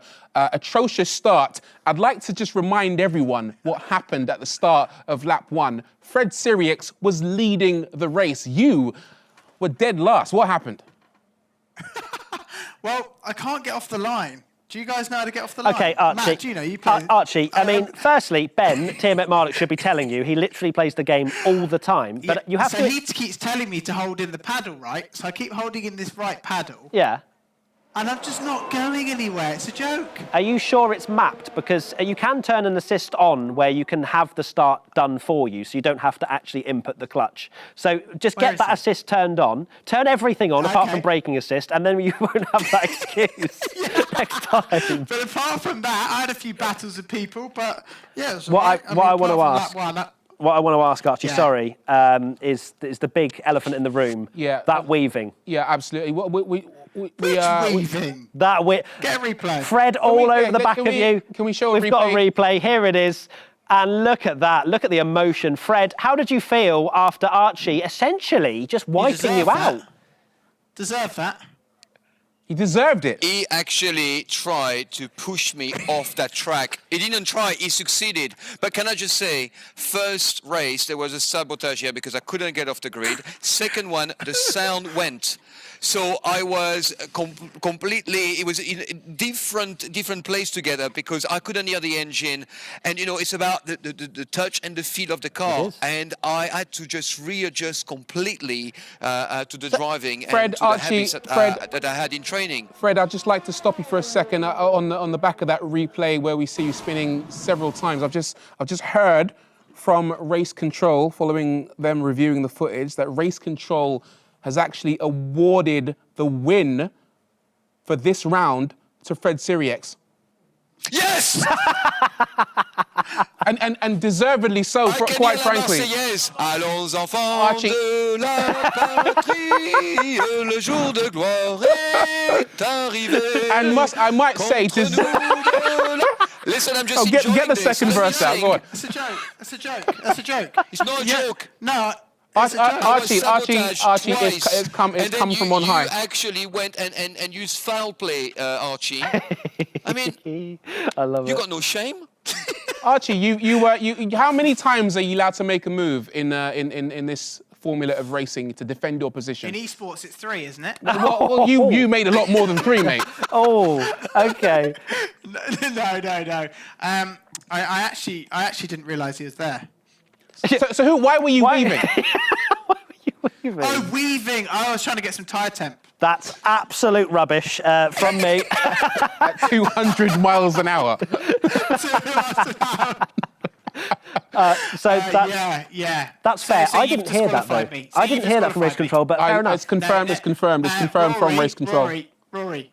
Go ahead, mate. You're not getting that in your ear. You're making it up. No, I know what you're doing. 100% Race Control. Literally just spoke. The earpiece is in. Anyone can do that. Oh, hang on. The earpiece. I've Look. just heard they've reinstated it.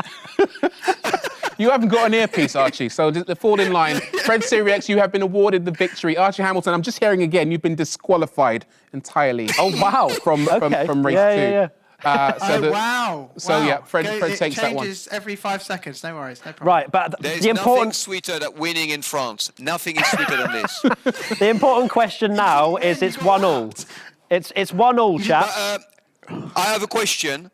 For the third and final race, can you actually guarantee that nothing is going to go wrong with my system here? Because I've had 2 races so far and something went wrong each time. So, Rory, are you a man of your word? Can you guarantee that nothing will go wrong? Now, I'm looking at you, Rory. Listen, and what about you, Matt Gallagher? I've just is going to go wrong with this? I've just had confirmation in my ear that there are no guarantees. I'm sorry. But well done. Congratulations. I want to speak to Zach Brown now. Put him on the phone. Get him to call me. Zach, I'm waiting for your call because your team here are doing something wrong. I don't know what's going on here. Fred, this is not right. Fred, make sure you got your start right last time. That's where you went right this time. You were more relaxed in this race, and you were actually leading up until a certain point. So was Fred actually racing? What's Sorry, the were you point? racing? 10-1. Fred, were you racing without sound the entire time? I had no sound. I mean, that's unbelievable. That's unbelievable. This is a miracle what I did. I achieved the impossible here. And then I was pushed on the side of the road by this man over there. He has no shame. He has no shame. Well, he got disqualified. So there you go. I got disqualified for that. Are you pleased? Are you pleased or not? There is a justice in the world at last. At last, there is justice in the world. Archie, I'd like to come to you next. Do you feel any regret for the way that you've driven in this round? He has a few, let me tell you that. No. I just need, like I say, I need to get that car up to temperature because sometimes, plays up with you. And I thought, I'd give a bit of temperature. I just didn't see he was there. Dirty driver. Rubbish. He's a dirty driver. Anyway, but you know what? If I can get off the line, here he is. Ben's here, by the way. Yeah, Ben should know. Ben should know, shouldn't he, Matt? Yes, he should. And he was telling me, Matt's going in on me, so you need to back me up. Archie, talk to Ben, do what you need to do, and most importantly... We're going to try. If I get off the line, I could win. Sort your driving out. I'll leave you two to go and prepare right now. Get in the zone because the last race is the decider between you two. This one really, really counts. All right? But don't disqualify him for no reason because I'll be really annoyed. Just don't cheat next time. We'll come to you in a minute. Can I please have sound in my ears? Can I have all the buttons here working? Right, and then I have a chance to win. Otherwise, guys, I might as well go home now. What do you want me to do? Do you want to go home or is everything going to be working? Archie, this is what happens between 2 top-tier drivers, especially when they're on the same team and they know that they're going into the finale and that everything could be won or... I get that. I like the fact that you said top tier. It's like that. It's not actually that, but it's like that. Yeah, but I'll leave you. Go and prepare. No more talking, all right? No more complaints, and we'll see you for the final race. Matt. Wow. I mean, it's exploded, isn't it? It's kicked off now. Like a playground, that was. That was brilliant to listen to, I guess. And, well... Exciting. The fact that Fred was doing all of that with no sound, my imaginary hat is off for him, because that was brilliant to watch from Fred. He had great pace, and he was great off the line as well. Archie wasn't, and keeps blaming... Well, to be fair, he's blaming the fact that he doesn't know how to get off the line, but he does get off the line at some point. So you'd have to imagine that he finds out what it is eventually. He just needs to do what he does. But I mean, what caused that? I mean, that was pretty much a nothing incident, where Fred went off the circuit there, but he managed to hold on to it enough to stay ahead of Archie. So close. But this is the point in the race where Fred just has to let these guys go. Yeah, no point fighting him. His fight is with Archie, who made a mistake. So my advice to Fred would be, there's a lot of wheel banging. That was actually Archie that time, but there was a lot of wheel banging between all of the drivers, and you just have to let these drivers go. This was a great battle up until Weavegate, we're going to call it, where obviously Fred was still ahead, but then Archie eventually got past, and now we have, well, this was just after, so the editor has clearly been paid off by Archie Hamilton, because we didn't see the weaving. Yeah, but the reaction from Fred says absolutely everything. So annoyed by that. It was a shame. Archie had the pace. He didn't need to weave, did he? But he did, and then he gets disqualified. So Fred takes the victory around France, which he was very happy with, started singing the national anthem, which was great to hear. And up at the front, Baloo dominating proceedings. Will he make it 3 from 3 around Spielberg, our final race? That will be one thing to watch, and also another thing will be the fact that who's going to come out on top in our celebs. Yeah, so confirmation of that race result. Baloo, first place, with a really, really good best lap time of 1:31.3, the quickest of anyone, followed by Jay Ireland from Great Britain and Jack Tenberg with very, very similar best lap times, actually. We don't actually have the leaderboard at the moment with a... Only 1.8 seconds between the two of them that time round. I mean, between Hamilton and Sirieix, their fastest laps, 1.8 seconds. There is hope. There is hope. I mean, we at the beginning of this thought that maybe this was a bridge too far for Fred Sirieix. We thought it would be finished. But really. I think if anything, we've seen he's getting closer. He started off with a big gap at Silverstone. He's closed that gap at Circuit Paul Ricard. What's going to happen next at Spielberg is the question I have. Yeah, I mean, I don't know. That's the answer, because literally anything could happen. Archie might not get off the line. He might just spear into someone. He might, whatever. Fred might not get off the line. Fred's got it now. It just doesn't have sound, apparently. So as long as he has everything, I think there's a great chance. Spielberg, of course, Fred wasn't really saying too much about whether he was confident going into this one. Yep. His home race just gone. I think that was probably his best track. But coming into Spielberg now, it's a short lap, so there is an opportunity to be quite close. As I say, it's a short lap, quick turns, quite a few places to make mistakes, especially at the middle. Yeah, middle sector's probably the one where we're going to see a lot of gravel being thrown up onto the track, because as we now take a look into this middle sector, this downhill right-hander, very difficult to spot your braking point. Big elevation changes, aren't there? Indeed, yep. So you want to be running ABS, because if not, you need to be very careful with how much brake pressure you use, but our qualifiers, I'm sure, will be running very little, if no assists. That's the middle sector as well. We're imagining a lot of gravel being visited there by our two celebrities. And yeah, this is a good place to finish up, for sure. And I just don't know what's going to happen. That's the beauty of esports. Just like the real thing, is that absolutely anything can happen, and anything probably will happen. But the one thing that we can probably guarantee is that Anton Baloo will walk away with a victory, because he's been sensational. We're really trying to jinx him, aren't we? We're really trying to make something happen at P1, because last time out we had a dominating display as well. So it just seems there's one person that's just got that edge over the rest of the field. Yeah, but at the back of the field, as far as we're concerned, the anti-Archie Hamilton brigade over here. No, we love Archie. We absolutely love him. But we don't get me involved in this. Well, you don't love him. No, the anti-Hamilton brigade. No, I only say that because of his driving, the tactics that he's employed. I was expecting more from him. Fred has impressed me, and Archie is lower than what I expected from him. So it's kind of there, we're kind of bringing it together there. Yeah, without going in too much on Archie, where would you have expected a pro racing driver, not just Archie, but anyone who has that level of experience in the real world, Where would you expect them to place in an E-Series like difficult. It's difficult to say. Archie had good pace around Silverstone. Let's not say that he's been rubbish throughout this series, because he hasn't. He was maybe 4 seconds off the fastest, which is representable. Paul Ricard clearly didn't work with him for whatever reason, and fair enough. He may have not done any practice around there. It's quite a difficult track to like. And then this final track, I'd imagine Archie will maybe be a bit more towards his Silverstone performance. It's a bit easier to get to know that track, and I'm sure he'll know that maybe a bit more than Paul Ricard. Fred, on the other hand, don't know what to expect from him. We know that he can get off the line now, so at least he'll hopefully be leading into turn 1, maybe. Let's see. And Archie Hamilton, he needs a few mistakes for Fred to take the victory. If Fred comes away with this series, I'm gobsmacked, and Archie will be finished. Well, we've been talking about it, so let's remind ourselves of that incident in the last race. Here we go, like the full thing now. The full thing. So this is where, great little battling. This is what I like to see, off the track a little bit, but overall, hard but fair racing until we get onto the straight. This is where Archie is ahead of Fred, and then he just begins to weave. He clearly sees Fred will have the DRS. 2, 3, 4, and then the contact, 5. and then, I mean, five big direction changes, 5 spins from Fred. I think anyone in their right mind knows that isn't legal in racing. I mean, that you'd get probably 99 penalty points on your super license for that. So it's the fact that we've allowed 99, all of them. True. Yeah, the fact that we've allowed Mr. Archie Hamilton to even continue racing in our E-Series. Which just shows how good of people we are. We're very lenient, very, very lenient.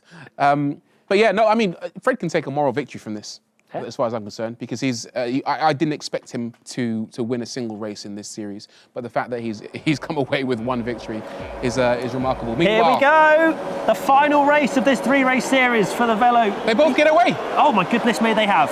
Sirieix leads, Hamilton gets a little bit of a difficult start, but still in P3. Fred leads into turn 1, and oh no, there's all kinds of carnage in the background. I think that's Trafal round, one of our top contenders, so he'll be very angry with that, but Hamilton now on the back of Fred. Fred's still leading going into turn number 3, I believe this is, and now Archie down the inside. He's overcooked it. He's overcooked it.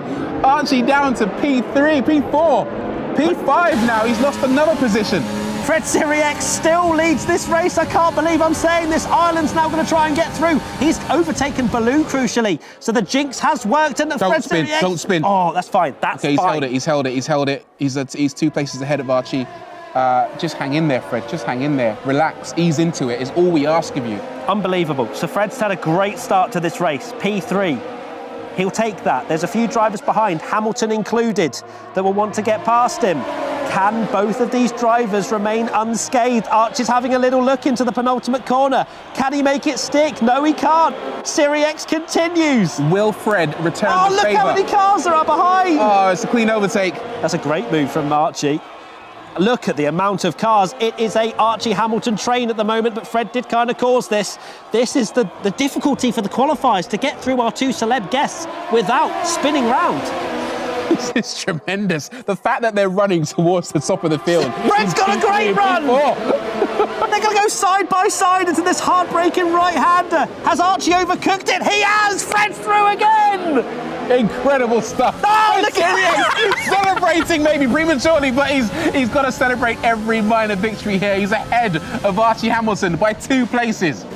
That was aimed directly at Archie Hamilton, who is now in this massive sandwich of cars. Fred continues on in P3. In fact, looking comfortable, it has to be said. I don't want to jinx him because he is slow in a few corners, but he continues in P3, and it's lap 2. We're getting towards the end of lap 2, and Sirieix, he's lost a couple of positions now, just needs to keep it on the black stuff. Just relax into it. Almost ignore Archie Hamilton, because let's face it, these two are not competing. Oh, he's run wide. Archie through, but we know that Archie's prone to a couple of mistakes. Look at the amount of cars. Oh, cars going around. This is carnage. Well, I think what will happen is the race will settle down and both Archie and Fred will drop back down the order. So all they need to do is ignore the people around them. If you're getting overtaken, just leave it. Let the other guys through, but make sure you don't make any mistakes whatsoever. And at the end, you might emerge victorious. But the pace is there. Fred Sirieix wasn't lying. He gets all the tools. He has got the pace, and Archie Hamilton is not exactly pulling away from him. And in fact, he's trying to get back on Jagtenberg, I think that is. Fred up to P7. And he's fighting Baxter now side by side. Oh, Fred, don't drive into him with DRS open. That is going to be... Oh! Oh, my goodness. You say ignore the drivers. He's not. He's doing the exact opposite of ignore the drivers. He's getting stuck in. This is really good. This is great to see. Our celebrities who maybe don't spend as much time in this game as the guys around them competing with them. Definitely. They're getting stuck in, their elbows are out, and they're actually, they're actually providing tremendous entertainment. This is great to watch. Yeah, this is brilliant. This is the race that I've wanted. Both of our celeb guests stuck in with our qualifiers. Archie running in P5. He definitely has a train behind him. Look at that. They've got 3 cars, all with the use of DRS. Then another one behind as well. And Archie's going to lose 1 to Booth. Is Baxter going to go round as well? Jachtenberg involved. Archie's losing a few positions, but I don't think he really cares. But I think he wants to just... The racing driver within him wants to defend as much as he can. Absolutely. But you know what? Fred is actually, he's still in with a shout of this. I mean, he could still beat Archie, despite the fact that he's now running in P11 and Archie's in P6. I believe the gap between them is... Oh no, Fred! Fred's gone around. He continues to spin. He's doing donuts. He's doing beautiful donuts. Archie's gone deep as well. It's all going wrong for our celeb guests, as we just complimented both of them. You couldn't write it. Oh no, Fred's trying to find reverse. Fred, hold down the brake. Hold down the brake. Hold down the brake. I mean, he's driving into the wall. This is, I mean, it's a tragedy, but I mean, his performance up until that moment is exemplary. So if he can take anything from this, it's that he's performed tremendously despite the odds. Another moral victory in my eyes. Big shame for Fred there. All he had to do was just lighten the throttle a little bit. He just lit up the rear tyres, trying to spin it round and then ended up in the wall. They're not too far away, 8 seconds off McInnes at the back. Archie's still fighting. This is what we want to see. Archie Hamilton, the racing driver. He knows how to drive cars. He's stuck in there, P11, just outside the points at the moment, but looking okay. The drivers around him using mediums, so they'll be on a quicker tyre towards the end of the race. Not looking too bad, is Archie? This is the race I think we all wanted to see from Archie Hamilton. We know how expected. Well, this is what we expected. I mean, we know what he can do in a real life car. The man races for a living. I think we half expected that even though there might be better esports races. Oh, he's hot on the brakes. he's overdriving, isn't he? Yep. Even though we know there are better, more experienced esports racers than Archie, his base level of expertise, we thought would maybe allow him to run in the midfield. And at the moment, well, he was. Let's put it that way. He was. Now he's not. He's falling down the field, but still P13. That's fine. He'll take that. Beating any of our qualifiers, I'm sure Archie will take. Fred's pace is not that bad. It was 8 seconds when I last looked. It's now 8.4 to Pillar. Oh, actually, no, it was McInnes. But either way, he's not too bad around here. And as he continues to do laps, as he continues to circulate around this Spielberg circuit, he'll feel more and more comfortable. Unfortunately, it's only an 18-lap race, and then the 3-race series is over. But I am massively impressed with Fred, and I'm not just saying that because I'm a big fan of his work. He genuinely is showing a decent amount of potential. Speaking of potential, where do you reckon Archie could finish in this race? We're looking just ahead of him up the order now, and he's 5 seconds behind Shabu in 9th position, 6 seconds perhaps now. I think we're one mistake away from P16, 17, no, actually 18. I think he could beat McInnes. I think the other qualifiers behind him, realistically, should beat him because they play the Formula 1 game a lot more. But Archie will have something to say about that. Well, a couple of them have a penalty right now. Yeah, that's very true. So I mean, I'm looking up rather than down. I'm thinking maybe he could be aiming for P10 and finish with a point. I mean, that is optimism at its finest. I like that, though. Let's keep an eye on it. He's currently in P12, as you say. Archie Hamilton to finish with a point. That's what I want to see. I would gladly bet on that not happening, but look, that's fine. We're allowed to have differing opinions. He's about to lose a position to Kenyon into turn 1, and it looks like Pillar's trying to get involved as well. Pillar has that penalty. Oh, no! That's the mistake that we all thought may have been coming.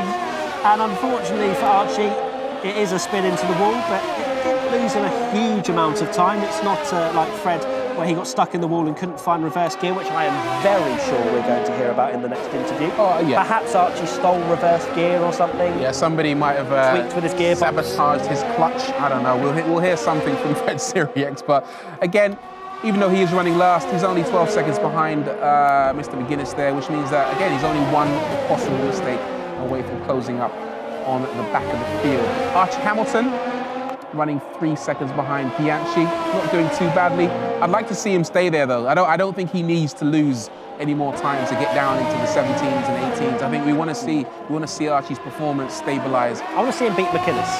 That's the goal for Hamilton, I think, in this, is that McInnes is 8.3 seconds behind. If Archie doesn't make any mistakes, he'll beat him. But that's a big ask from what we've seen today. When we look at, well, actually, let's take a look at the top, because Ireland was leading the start of this race, but Baloo has got through and just popped in a 5-second gap. Why not make it 3 from 3? Yeah. So our jinxes haven't worked, although it did look like it on lap 1. Well, he's clearly I say he. It's Anton. Yes, he is our standout performer. Probably but just over half a second a lap quicker than everyone else out there at the moment, and he has been consistently across Silverstone and Circuit. Paul Ricard as well. Coming back at Hiller here after Hiller got through, and he has used a DRS, but unfortunately actually just not quick enough in a straight line. This is another thing to mention as well. Oh, Baloo's left the session. That's a big scalp if he doesn't manage to get back through. If he does rejoin, he will be able to get back in his car, and it says 5.3 seconds. So right now, the AI will drive for him. He needs to get back in the session quick if he wants to score maximum points. And that is... What would cause a driver to leave the session? It may just be a disconnection or something like that. Of course, you know, this isn't all done in the same location, so everybody's connecting via the internet and so on.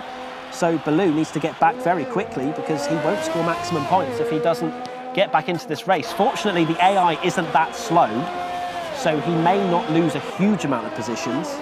But right now, he's got 9 laps to try and get back in this race and defend P1. Here's Archie Hamilton, up to P14 with a few pit stops. And Fred Sirieix, 27.6 behind Olisanya. And we're just waiting to see if Archie can really hold on. And to be honest, when we look at that time interval, still 8.5 seconds to McInnes. So Archie has the pace to get that position that we've given him. Absolutely, target. absolutely. Looking up the field now, you see Jay Ireland now only 3.3 seconds He's behind pushing. Baloo. He's seen the fact that Baloo's had some problems with connection, and he is going, yep, I'll have P1, thank you very much. Yep, he's reduced that gap by about 2 seconds. The AI isn't as quick as Baloo was, so now it's down to 2.8, 2.7. That gap is closing massively. 2.5 seconds. So we're going to see some fireworks in a second when Ireland actually goes for an overtake on Baloo. It's gutting though for Baloo. You know, he has been easily the standout competitor in this for the qualifiers, and to see him have some sort of technical issue is a shame. But I think, well, the top 3 will get a console of their choice, and I believe he will probably still secure that, even if he doesn't win this race. But anyway, let's look at Collingburn, P3, 8 seconds behind Ireland. I'd really want to be looking at Ralph Jagtenberg, who's just passed Lassen there, you can see on the timing screens. They're having a great little ding-dong. Here is Fred Sirieix. And let's take a look. Let's ride on board with him right now and really get a feel of how at one Fred is with the car at the moment. Well, he's actually doing really well. He's actually finding the apex, which is really good. He's drifting out wide, kissing the other apex just about. Yep, there's a kiss. And then drifting out wide, using all of the racetrack. A little bit of weaving creeping into his driving there, but again, I think that's down to his rather tight grip. But on the whole, I think he's settled in quite nicely. Yeah, from what we saw there, he's on the racing line. He's slowing down for the corners, hitting the apexes. The main problem, if people are wondering, you know, why is Fred 10 seconds slower than these other drivers? It's the momentum through the corners. It's being on the absolute limit of grip that these cars offer you. So Fred will just slow down far too much to the average competitor. And that's where he loses the time, is that he just needs to just take more speed into the corners. Yeah, on the straights, he's absolutely fine. We see that he fights tooth and nail when he's on the straights against pretty much anyone in this field. It's just that carrying that momentum through the bends where he loses out. Absolutely. Here's Ireland. He is right behind Baloo's AI, unfortunately. So we're not going to see a huge battle. In fact, Baloo will be ghosted for Ireland, so he'll just drive straight through and take the lead of this race. It doesn't seem like Baloo is coming back, which is a big shame. And, well, I would hazard a guess that he'll finish around P3 to P5, depending on the AI pace, which will still secure him top 3, because he's won the first 2 races. So I'm sure he's not feeling too bad if that does end up being the case. Maybe someone at home has accidentally Sabotage. unplugged the router or imagine. kicked out the Ethernet cable on his. Mum's gone on the phone. Yeah, that's the old chestnut, isn't it? He'll be raging at home right now because I'm sure he will have wanted to achieve 3 for 3 in this series, Absolutely. decimating the field. Deserved it as well. And he would have done, but for that technical issue, unfortunately. But great performance anyway by Mr. Baloo, and he still, I hope, will still finish on the podium, and he'll definitely get a prize for his performance over the 3 races. Fingers crossed. Let's take a look at Hamilton, Archie. Currently in P12, I believe, when that all shakes out. Pillar's showing us first, but he's definitely not. There we go. Hasn't pitted yet, I don't believe, because he's running in P12. And he made a mistake. So we're still waiting for pit stops from Archie and Fred as well, I believe. So Archie should fall back, probably ahead of McInnes. McInnes is 16 seconds behind Pillar, so this is still going to be an interesting battle to see if Archie can beat a qualifier. Here is Booth and Jagtenberg, and Max is going to go through and take P5 up the inside into the final couple of corners. Goes a little bit wide, but manages to secure that position. Booth couldn't do anything about it. You see that flashing light on the rear of Booth's car there. He's in energy saving mode. That's turning his ERS deployment, his energy recovery system, down.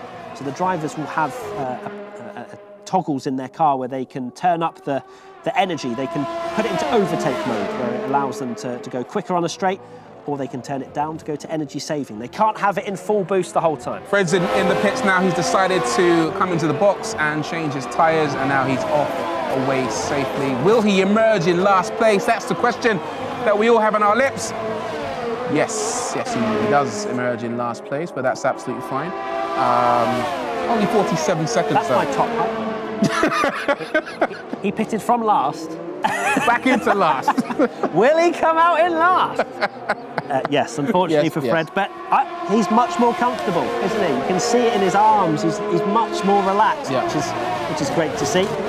And using a bit of DRS as well, because if he's within 1 second of any car, oh no, Archie getting involved in all Archie having kinds of- problems here. But he can get away with it. He's been involved with a crash with 2 teammates there. You can see in the background. And Archie was laughing to himself a little bit. You have to, judging by his previous weaving, let's put it that way, Yeah. you have to imagine that Archie was at fault for that one. We didn't really see it until the end, so hopefully we'll see a replay. Yeah. But Archie, I'm sure the 2 qualifiers, maybe even 3 that were caught up in that, won't be too angry because they're out of the points anyway. But Archie getting his elbows out, and hopefully it was fairly this time. Yeah, absolutely. He's now 2 seconds ahead of Jay Reis, so he's running in, I guess, fairly clear air with the person ahead of him up the field, 11 seconds ahead. So That might affect him beating McInnes though, which is the battle that we've hyped up, isn't it? Yeah. Because he hasn't pitted yet. So Archie should come into the pits. It's that 15. Archie, what are you doing? Maybe he's forgotten. Maybe he'll get disqualified again, and Fred will emerge victorious. Imagine. Drama Fred would could take get it. unfold. Fred would take it, you know that for sure. Here's Lassen and Baxter having a great little battle. Oh no, Baxter's giving him all the room in the world, and in fact lost the car a little bit. Lassen goes through, so does Jagtenberg. Baxter, that was I guess very sort of friendly to Lassen there in the penultimate corner. Come on, just defend. But unfortunately Baxter loses a couple of positions. Now Ralph is all over the back of Lassen. Lassen in energy saving mode, as you can see with that flashing light. A little bit of a nudge, more than a nudge actually, very rude in fact from Ralph, who will try and get a good exit out of here. And with the use of DRS may have a great opportunity up the inside. Lassen goes defensive on that inside, round the outside now goes Ralph. Can he make it stick? This is where we've seen a few incidents in the real life racing. Lassen stays ahead in P7. Let's go through the order now on lap 16. Ireland out with the lead, Drafal in second, followed by Baloo's AI. Baloo left the game due to technical issues. Collingburn in fourth, Jagtenberg in fifth, Booth sixth, Lassen, Jagtenberg, followed by Baxter, Tribu, Metcalf, Kenyon, Pillar, Olusanya, Reis, Bianchi, Archie Hamilton down in 17th place. Now 16th. Let's put a move on Pillar to go up into 16th position. McInnes in 18th and Fred Sirieix. Done 14-lap-old softs, Archie. Archie, what are you doing? What are you playing at? My friend, you're a racing driver. You know when your tyres are gone. Surely that's the one thing that racing drivers want, is a fresh set of boots. No, Archie's making life exceptionally difficult for himself by not pitting, but Again, I don't know what's going through his mind right now. Maybe he's too focused on the battle ahead. Unfortunately for Fred, he's not really in with a shout of unless Archie gets disqualified, as we see Ralf Jagtenberg going up the inside of Lassen. This fight continues. It's very unusual, isn't it, Matt, for someone to pit on the penultimate lap. Yeah, his tyres will be shot, especially with a few spins as well. Unless he's going for the fastest lap. Maybe that's the one kind of saving grace that he can walk away from this competition with, is to say, look, I got the fastest lap around one of the circuits, so, you know, that's a moral victory for me somehow. I hope so. I hope it's that. If it's not, and he goes over the line on the 18th lap and doesn't pit, the game will disqualify him. And in which case, Fred Sirieix will be the winner. Yes, he will. Even though you did tell him that he was disqualified from the entire series, although I'm not sure you heard that one at the end. I think he was just disqualified from that race. You just wanted to I'll let him have tease him. Yeah, it's fine. I'd love to, if the race director team can hear me, to ride on board with Archie now and really get a sense and an understanding if he's going to pit, really, because that's the big talking point now, is if he's going to get rid of those soft tyres. I mean, Ben Daly, Tia McMurdoch, a racing YouTuber, on this game night and day. And Ben, if you can hear us, please don't... Oh, he's pit. He's finally pit. Oh, my goodness. That strategy is one of the worst things I've ever seen. I mean, coming from a professional racing driver as well, a man who, what's the word, does this. Of all the a man who literally does this. Oh, that is amazing. That is amazing. Well, he's on, also, is he on softs now? On mediums. He was on softs, so he's had to go onto the mediums. If he went onto another set of softs, he again would have been disqualified, because you have to go onto a different tyre compound. He's going to come out just, inside another car, because he's ghosted as he's being lapped. Okay, well, I'm convinced, I'm 100% convinced this was a deliberate strategy from Archie Hamilton. To do what? To take the fastest lap of the race by fitting fresh rubber on the very final lap. If he beats Ballou's fastest lap, even though we have lost Ballou now, who's down to 6th now with that AI driving for him. Well, he's on low fuel, he's on fresh rubber, he has no excuse, quite frankly. Archie has no excuse. He will get 1,000 points. I will give him £1,000. Okay, you said it. And there we go. Oh, sorry, Ireland's actually just come over the line to win, which was his first victory in this series, because Ballou was dominating, as we've mentioned already, but Ireland is the one that takes the victory ahead of Drafal, who I imagine will be securing himself a console of his choice for top 3 in this series. Jagtenberg comes across the line, that's Max in P3, Collingburn 4th, Ballou's AI finishes 5th in the end, but I imagine he'll still secure the series in that position, unless there's an unwritten rule about having to finish a race with you driving. I don't know that one, but we'll get confirmation on that. And, well, that was complete and utter carnage. Archie managed to win it in the end. Will Fred have anything to say about this one? I'm not sure. Knowing Fred, he will have something to say about it. I mean, he had several issues throughout that race, but let's celebrate the fact that he was doing so well at the beginning, because it was almost like he was the professional or the person who spent 40 hours a week racing on his console. Wouldn't go as far as that, but I mean, it was still a great performance from Fred. Don't get me wrong. He was doing quite well, wasn't he? He was. I mean, he was holding position, which was the key thing for him. We were saying just let him go, but at the same time, letting 17 other cars go without letting Archie go is a very difficult thing to work with. So Fred did a great job. I think he was still leading after the first kind of half or even 3/4 of the first lap. And the impressive thing was that when Fred knew that Archie was right behind him, he didn't resort to Archie's tactics of incessant weaving to try and block him off. If he had, we would have just... we would have probably looked the other way, quite frankly. But he was a gentleman and he raced cleanly and ultimately paid the price for that and fell down the order. Yeah, it's a shame that he had that spin, then got stuck in the wall a little bit, couldn't find reverse gear, which cost him a lot of time. And then you just, after that, your mentality is, I need to push, and then probably push too hard, and then ended up in the gravel, etc. We didn't obviously follow his entire race. Yeah. But he did fall back quite substantially. But Archie made a fair few mistakes as well. I'm sure he's going to be glad that Fred made more, and we can speak to them right now. So how was that, Archie? Are you feeling good after that? You had your elbows out. You found the way to get off the grid. you tell you what, the moment I got off the line, I was like, we're in here. And then I was running P5, lovely. It was like, we're settling into our rhythm here. I had Ben Daly in my ear, give me a few tips, don't pit. And we were running fine until So that was Ben Daly's tactics, to not pit until the last lap and put mediums on? Well, Did you with forget? that, I was like, look, well, I just said to Ben, we're going to the end. I was like, I need a race. So before that, before the contact, we were going. It was better. It wasn't. I wouldn't say it's acceptable, but it's better. I know you've had a lot of banter between you two, but how impressed were you with Fred leading the race for a good chunk of that first lap, whilst you did fall down the field a little bit? I was a little bit confused what was going on. I didn't know he was driving his car, but then Fred, he panicked and just lobbed it off, didn't he? Fred, you were having such a great race, mate. What You were doing really well, mate. Listen, talk us through the start. I'm very happy with my performance. I went very fast off the grid because this track, I think, was made for me. I am built for speed, and that was perfect for me. But unlike Archie, I don't spend my time in my bedroom playing video games, because when I went into the wall, I didn't know how to get out of that wall, and there was some technical things to do here and to press on the steering wheel, which obviously I didn't know how to do, and I was helped by Nathan. But he reacted very slowly, Nathan. I think that he did not sleep very well last night, and he was slightly sleepy.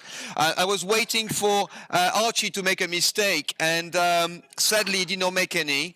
But I don't think I could have done any better. But listen, if we come back again next week, I've got Archie's number. That is for sure. Fred, you've seen there's a trend. There's a trend here, Fred. For every single time you lose a race, you seem to be blaming other things, other people, sabotage. Do you think there's a point in which maybe you kind of own your own inability to execute your race plan? I am definitely the least experienced driver on this. Another. I've had technical difficulties on the first two races, and on the third one too, because I am not familiar with the steering wheel and where you have to press the buttons. But Archie obviously practices in his bedroom every single day. He's there in his bedroom, thinking, "Oh, I've got to beat Fred. He's like that all night, all day, and here we go. Well, there's hard work paid off, Archie. There's nothing wrong with that, having all that practice. We see the people who are at the front of the grid, all the people who qualified to race against you guys. I think we should say a word for them because they did exceptionally well. But there were moments when you guys were competing against them. Archie, there was a time in that final race when you were, really, really giving it to the other guys and hanging in there. How would you assess the level of competition? It's really, esports is like really, really quite hard. So when I was on P5, I'm like, oh my God, Ben, I'm P5. and I was just trying not to like mess it up. But yeah, they are, this is exactly what Zach was saying earlier, was just the way esports is becoming, more and more of a thing. And you used to have to, do loads of karting and stuff. And now these guys are, really, really quick in real life when they jump into a real car as well. So it's good that more and more people are doing it. It just kind of showed me up how useless I am. But yeah, it's fine. Yeah, the expectations were high-ish. And but no, they weren't. No, after from me. Right, from you, yeah. Before Silverstone, I thought yes. If you ask Ben when he saw me in the first lockdown on the Formula 1 game against each other, he will happily say that I didn't even have my throttle calibrate to full throttle. So this is all past me. But yeah, it's. No, you guys have been great sports, though, and it's been brilliant to see the back and forth between both of you. Of course, Archie, you have come out as the winner of this. I'm sure Fred will have. Do I get anything or not? Rory has the prize. We'll talk. I'll wait for the voice in my ear to confirm that. Just a quick word from Fred. Actually, we saw you. We saw there was a moment between when you celebrated, shall we say, and gave Archie a little salute there. It meant a lot, didn't it? It did. I was so happy with myself, and I managed to keep him at bay, and he couldn't overtake me at that moment in time. And I thought to myself, yeah, let's keep this up. I mean, I really, was concentrated, very focused. I couldn't afford to make mistakes. I mean, obviously, Archie is much more experienced than I am, and he showed his class. And well done to you, Archie. You deserve the victory. Now you're being humble. What's changed? I don't really get it. Guys, he's being nice now, but no, it's been really good fun. The whole thing's been absolutely mega, and yeah. Yeah. Fred, we'll see you next time. Archie, I want to say I've given you a lot of stick throughout this, but I know how hard it is to race against some of these guys, even for a professional racing driver who we expected more from. Yeah, it's really quite worrying. And I'd also say that, Fred, thank you so much for being a good sport. We know this isn't your world, thank you, but guys. you did exceptionally well, and you entertained us, which is the main thing. So congratulations to Fred and Archie. Maybe a job in the restaurant. Anytime. There we go. Perfect. I think that with your smile, your charm, I think you'll be perfect. Perfect. I'll be the waiter in the next show. Well, he might be better at that than racing in esports, shall we say? Yeah, but maybe actually. Thanks a lot, guys. We'll speak to you again soon. Yeah. Thanks for being good sports. Take care. Cheers, Thank guys. you very much. Cheers. Thank you. Matt, I mean, it went out with a bang, quite frankly. I jokingly say things came to a head, but they did in this race because we went into it with one win apiece and it was all on this race, and the start was just tremendous. They both got away, and it was a hell of a battle. It was indeed. Lap one, again, lots of carnage, no other word to really describe it. And then there's Fred very happy with being ahead of Archie at that point in time. And it was great to see, Archie was very brave on the brakes many times in that race. And at one point, I thought, Fred might have this, and there's Ben in the background being quite disappointed with how Archie ended up in some places, I imagine. And this was it, side by side, Archie going deep once again, Fred spotting his braking point beautifully and taking the lead once again in the series. And then that is even looked over as well to see if Archie saw his little salute, as you say. But then this was where it all started to go wrong. Pirouetting around the spot, though, but ended up facing in the wall and unable to put the car into reverse. And that cost him massively. That was the race over for Fred. Yeah, donuts for the fans. Fred was doing there. Archie had his fair share of incidents as well. You can see how much he was enjoying himself, and maybe a little bit sheepish as well for maybe causing a couple of incidents. Then Ireland winning the race. Obviously, big shame for Baloo, but I'm sure Joey Ireland will be very happy with taking P1. A great performance from him. And there you go, the little stare as well as we take a look at the classification. Absolutely, it finished with Jay Ireland winning, surprisingly, because we had a technical difficulty creeping up into the game there. Drafault in number 2 position, and Yachtenberg takes a 3rd spot on the podium. But again, congratulations to all of our contestants today. You did tremendously well, tremendously well. Let's take a look at the second half of the classification. And just for confirmation, we'll see Archie Hamilton in 18th, Fred Sirieix in 19th. But well done to Booth, Yachtenberg, Larson, Baxter, Tribu, Kenyon, Metcalf, Pillar, Olasanya, Arias, Bianchi and McGuinness as well. You all did fantastically well. Let's look at the final positions. And he's just about done it. He's done it. And Tom Ballou, well done. Congratulations. You finished in position number 1 with 63 points. Joey Ireland with 61 points. Only 2 in it at the end, and Drafault on 45. So pretty tight at the top. Very tight indeed. Take a look at the second page. We saw some great racing from Frederick Lassen, scoring 4 points in the end, probably a little bit disappointed with that one. And then obviously down towards the bottom, you see Archie Hamilton ahead of Fred Sirieix, winning this series between the celebs. And safe to say, they were more than entertaining and brilliant to listen to. Yeah, absolutely. I mean, it's been eventful, isn't it? I've enjoyed this one. Have you? I'm out of breath. So is Fred, and so is Archie. But listen, if you like what you saw and you want to take part, then don't forget you can get involved. You can beat your heroes live. Next time, we're going to have 3 celebrities. We'll have Sung Kang of Fast and Furious fame. We're going to have Queen Bee, drifter extraordinaire. And we'll also have Match of the Day extras, Els the Witch, all competing for glory. And you can take part. All you have to do is log on to the website, veloeseries.com, set a lap time and potentially get on the grid. But from me, from Matt, thank you so much for watching. And we'll see you again next time. Bye-bye.